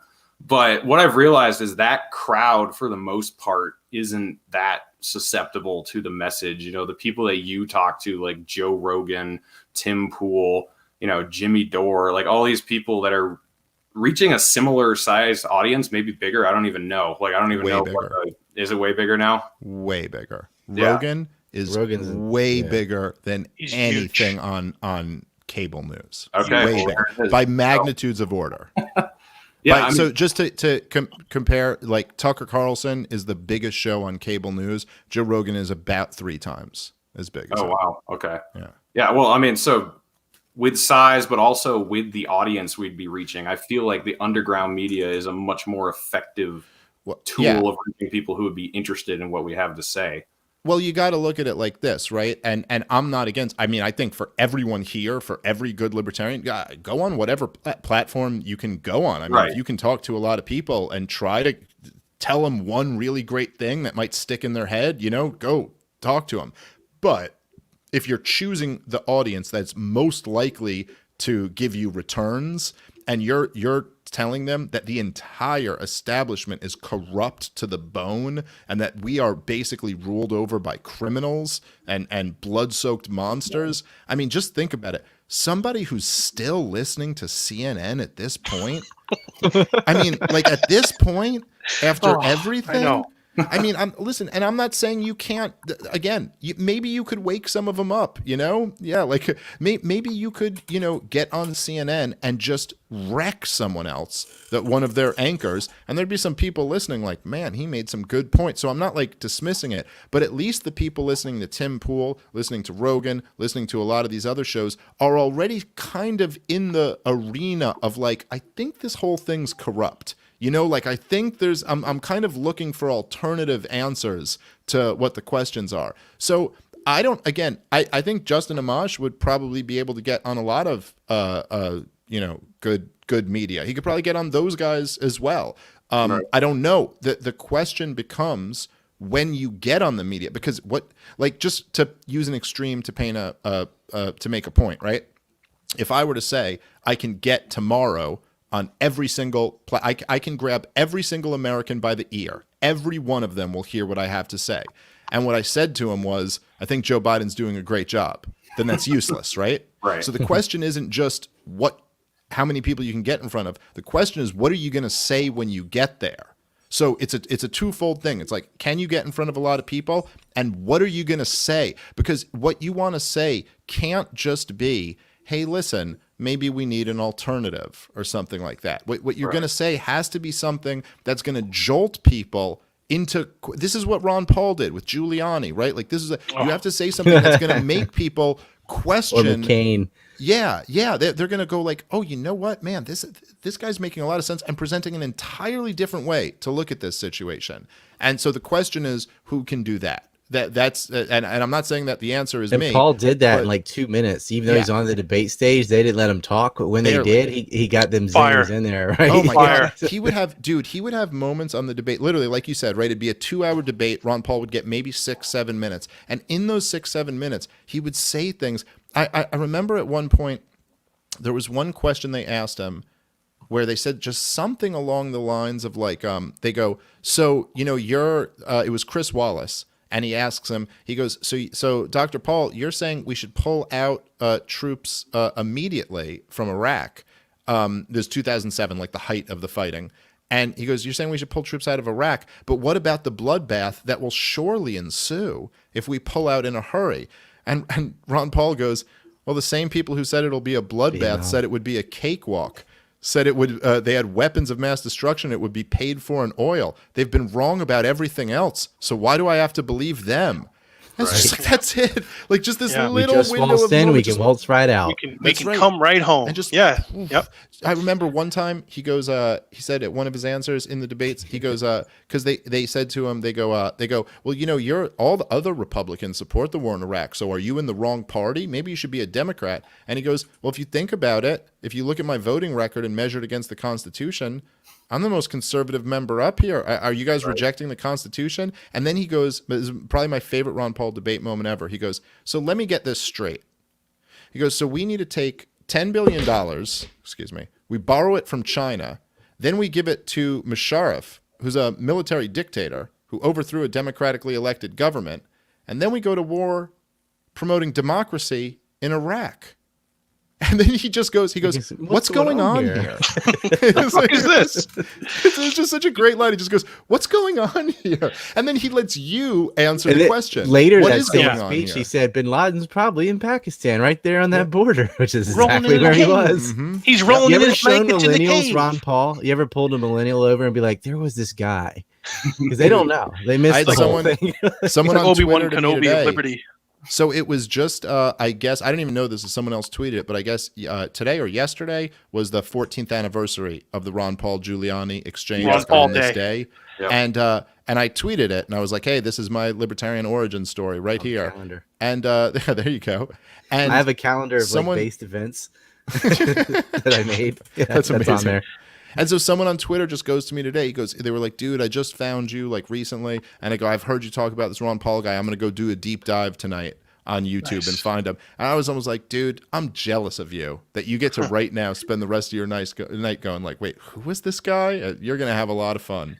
Well, Go that was the enjoy. best. He got Rudy Giuliani to say, I've heard some crazy things about 9/11, but what Dr. Paul just said was absolutely insane. You know what, But by the way, he ate the his best lunch. part of that? So that yeah, and Giuliani just, again, knows nothing. He goes, I've heard some crazy things about 9/11, but the fact that we were bombing Iraq had anything to do with it, I've never heard that before. Except it's one of the reasons that Osama bin Laden listed for 9/11. You're just like, oh, so this, I've never heard that before. Yeah, that's because you don't know anything, you fucking retard. This was literally one of the 5 reasons the guy told you he did the attack. I wish I could have 10 minutes on like a Rogan or something to talk about 9/11. It's the 20th anniversary coming up. They've had all the crazies on there, Jones and stuff. I'm like, man, give it a 9/11 truth for grown-ups For person. adults. Just 10 minutes to explain what really went down on an audience that size, and that would resolve the whole thing. One good thing that Trump got from Giuliani was, Giuliani had a policy of stop and frisk in New York City, and it worked very well. And ironically, it's also my policy backstage at my beauty pageants. Okay, it's a great policy. Biden's great got policy. the stop and sniff policy. Stop and sniff. Come here. What is that? Head and Shoulders, Lucy? No serious boyfriends till you're 30. Come give Uncle Joe a hug. Come here. Ryan, if you Let's got take a on, shower. Come here, Right. Dave. if you Is that got Head and on Joe Shoulders? Rogan and Tim Pool, and oh man, that would break the internet. Like, Yeah, I mean, Based. Eddie Bravo is trying to say some of my talking points, but he doesn't know it well enough to do it. But yeah, that would be base too. But Does he listen? Does Pool's not gonna Bravo have listen me to your on. shit? I've met Bravo in person. I'm a jiu-jitsu guy too, and so like I knew him from that. I actually followed his musical career. It was just one of the most. Everyone found him some other way, but I knew him from music first. never thought I'd meet. Didn't know I was going to be in Japan. I did not see my future or whatever. But I'd met him before, and then I was on Bravo's show. We did a big show on JFK that got censored, and I met James DiEugenio the same day. He wrote some base books about JFK. Did that. And so when I was in LA and he just started asking me about 9/11 out of the blues, I'm like, okay, I got this topic. I didn't think you were going to go here, but all right. And other people like Scott Horton, David Cole, other people like that kind of laugh at 9/11 truth, like except for Ryan Dawson. Like his is actually good, rational and makes sense and documented. But Rogan is so turned off by the typical 9/11 crap, loose change, gauge, all the, I am too. I like 99% 9/11 truth is stupid. And he thinks he's heard it all before. And this is just another one. I'm like, no, man, I ain't that guy. Like my take on it is very different from, the plane deniers and stuff, and I've watched that just get dumber and dumber. Like it was the half planers, the one that thought a missile at the Pentagon and stuff. I mean, I just have these things on hand. Like, hey, look, this is the hole in the Pentagon. You see that that big 90-foot hole? And what they show you in all the films is this one on the second floor only, right? I'm like, it was a fucking airplane. Here's the 6 rings. Oh, there's not 6. There's only 2. You see the bottom 2 floors? There's only 2 walls. The rings are on the upper floors. It takes like 2 seconds to debunk their talking points. I have the blueprints and stuff. Brian's got the documents, folks. I do have the documents. But like, I spend more time debunking the nonsense than going on the offense. Like, I can't even get to start telling you what did happen because I have to deal with the mountain of crap of saying, no, I'm not one. No, I don't think that. No, I don't think the hijackers are still alive. No, I don't. And I blame Alex Jones and loose change and these people. And like, and then Rogan has Alex on and he just goes off about Building 7, which is the wrong thing to do. But they don't know that they don't know. And Eddie tried to get me on and be like, no, man, this Alex is like a purple belt compared to this guy. But, I can't get my foot in the door. And who am I to be like, no, man, I really am different because they're all going to say that. Right. Yeah. And I can't even point to the films and stuff I made because they've all been yanked. All my 15 years of work of YouTube's gone. And I generate all these millions of views like on my own. I never could get on shows and stuff about it because of the stigma. And the stigma is created by the crazies, the lizard people and stuff like that. It's the toilet paper people, the ones hoarding gasoline right now. It comes full circle to what we were talking about earlier, where like this controlled opposition or this fake narrative to get everyone to argue. So whether it's the woke stuff or whether it's like throwing the scent off with some bullshit story that has all this crap. They're doing it to Epstein. They're like, he's still alive, living in Israel. I'm like, no, man, no. He's dead. I made a big map of all the players and stuff. But I'm considered a camp, right shoulder to shoulder with the most ridiculous crap, right? And I'm not saying, oh, you don't agree with this 1%. I'm like, no, I disagree with everything they say. Because it's crazy nonsense. It's like the people who criticized Obama because they thought he was born in Kenya and he's a birther or whatever. I'm like, man, he started a war in Libya, made slavery great again. There's so many things you could really criticize him for. Same with Trump, but you're criticizing him for identitarian nonsense or whatever, rather than the assassination of Soleimani or something. Yeah, I love when Scott Horton said, he goes, they all the right wingers who were saying Obama was a secret Muslim, and the truth is he was just a secret Republican. Right. He killed hundreds of thousands of Muslims, but he's a secret Muslim. Right? Yeah. It was like he supported gay marriage because he's a secret Muslim. He opposed gay marriage at first. Well, he did it first. That's true. Yeah. He flipped on that. Once he wasn't going to keep any of his promises and he needed to get reelected, he goes, well, but again, right? Isn't that like a perfect little mini example of what we were saying before about the woke shit as a distraction, right? So it's like, look, I'm not going to end Gitmo. I'm not going to end the war in Iraq or Afghanistan, but how about I'm for gay marriage. Now, is that okay? Is that enough to kind of buy you off? Am I a good person still? And like, I don't care. Like, I'm doing anyway, so you might as well hop on board. Right. Yeah. And like, I don't even like care. Like, I mean, gay people should be allowed to get married. Really, government shouldn't be involved in marriage at all. But it's just a matter of going like, what really, in terms of priorities, 2 gay guys who were going to have a civil union can now have a marriage. How does that even in the same stratosphere as the genocides? Right. I mean, Obama had, like, really, if you measure it all up, Obama, okay, he destroyed the entire nation of Libya, I don't know how many deaths you could put on his hands for that, but it's got to be in the hundreds of thousands at minimum. Okay, at least 500,000 people died in the Syrian civil war that he started. Okay, it's probably going to be between 500,000 and 1 million in Yemen when all is said and done, and he started that war. That's not even mentioning the continuations of Iraq and Afghanistan and how many people died in that war. I mean, you're talking and the millions coup in Ukraine of people. and Mali. Yeah. I mean, literally, not even adding all this in. If you tallied it all up, he is approaching Hitler, Stalin levels of deaths that he was responsible for. But 2 gay dudes instead of a civil union, He's you get catching a full up with marriage. LBJ. Yeah, well, that's right. Yeah, he's working. He's working on LBJ. How many Vietnamese died? 2 million. A couple million. He may have Yeah. more. I think he has more than LBJ. But LBJ had more than just Vietnam. But yeah. Yeah, that's, yeah. He Laos had and a sister Cambodia. on that list too. Well, don't get me going on LBJ. You're going to trigger me. It's like someone brings up Richard Pearl, and the next hour is me talking bad about Richard Pearl. Hey Ryan, how do you feel about PNAC? Bring Lincoln. Yeah. Just like, Yeah. you know, Well, PNAC is a on known that. thing, though. Like that Spurging worked. People that know is what true. that is now. And the other thing that Ron Paul benefited from was all these films that like Bill Still and people were making about the Federal Reserve that we couldn't get anyone to watch. Once like a congressman said it, we're like, okay, Ron Paul's saying it. That was a way to get someone to sit down and listen to it. And you had a slew of anti-Fed films, and it made my day because when some teenager comes up to me talking about fractional reserve banking, do you know about it? I'm like, I do, but just keep talking because I'm so happy that Proud of you, son. I thought there's no way we can get people to listen to these asinine, like not just these economic issues. I just thought they don't care. It's finance. Oh, their brain shuts down.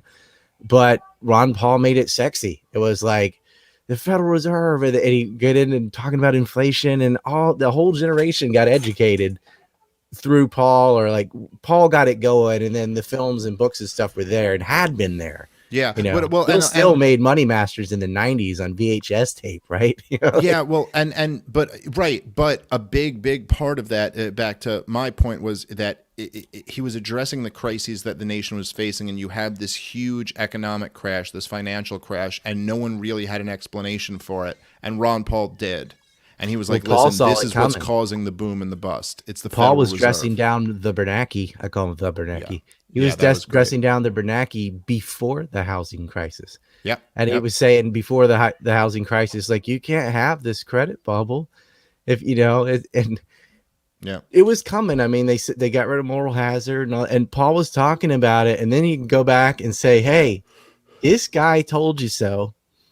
He had his Eisenhower moment. You know, Eisenhower finally decided to be president his last day in his farewell address. Yeah, They exactly. talked about the last MIC. day. Yeah, it's like it's what they do. You know, it's like Trump getting McGregor in his last month when he's a lame duck. It's like it kind of makes you mad. It's like you knew the right thing the whole time. You just didn't have the nuts to do it, which is why I think a lot of these people are compromised. I'm like, what do you have to lose? You are the fucking president. Like, what do you? Oh, I'm gonna be good until I get in the inside. Like, you are the guy. Just do it. You're the president. But you know, he would sit there with his marker and his whiteboard and be like, we're going to get out of Afghanistan. And his generals are like, that's nice. Here's your marker. Whatever. We're going to ignore you. He didn't really have power. Yeah. He couldn't do it.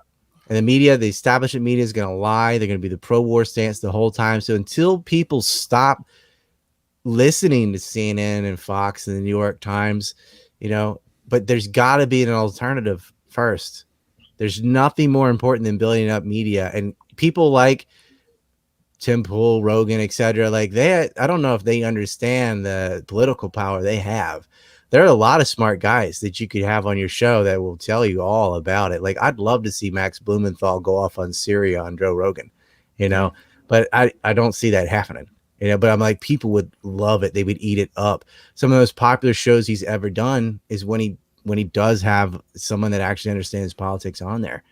You know, but it's few and far between. But it's sad that like you know, a comedian with a podcast or whatever, or that's where the news is, because there's nobody in establishment journalism that can get paid to do that. I mean, you will get canceled, your career will get smashed, and we have to find these like podcasters and stuff online that sort of subsidize it by talking about DMT and martial arts or whatever, because that you got to do that for the money, and then you get on a journalist now and then, to get the info out. It's like, That's not a bad business model. Yeah. I like martial arts, and DMT is interesting. I ain't gonna do it, but like I like listening to it, so it works. Well, we're over 2 hours now, and I know I just asked for 2 hours. I want to thank all of you guys for coming on. It was great, and what Ryan was just saying about how we're ending up on podcasters. It is kind of terrifying to me that like I am hosting Dave Smith and Ryan Dawson. Like it's gotten to such a bad place that Reed Coverdale. Come on. I mean, I really am just thankful for you guys being willing. I talked to David Duke. I've had lower moments.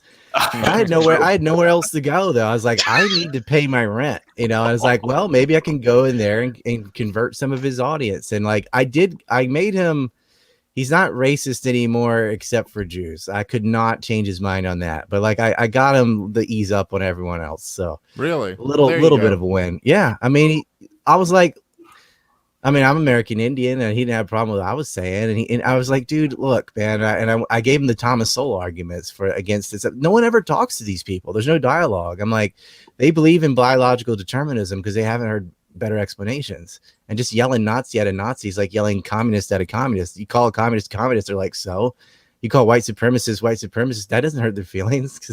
That weapon only works when the person's not a white supremacist, right? Yeah, then they're like, "No, I'm not." But if they are, they're like, "Yeah," and So I was like, "All right, I will actually argue with them." So I did, and I had a little bit of success. But these people are not all like evil; they're just wrong, And you can convert people, just like Ann Coulter used to be like Bob Moran, and so did Tucker, and they're not like that at all. And David Duke is just a guy; he's just a person. Yeah, you can talk him out of it. And as you're saying, short of convert them, you could maybe at least make them a little better.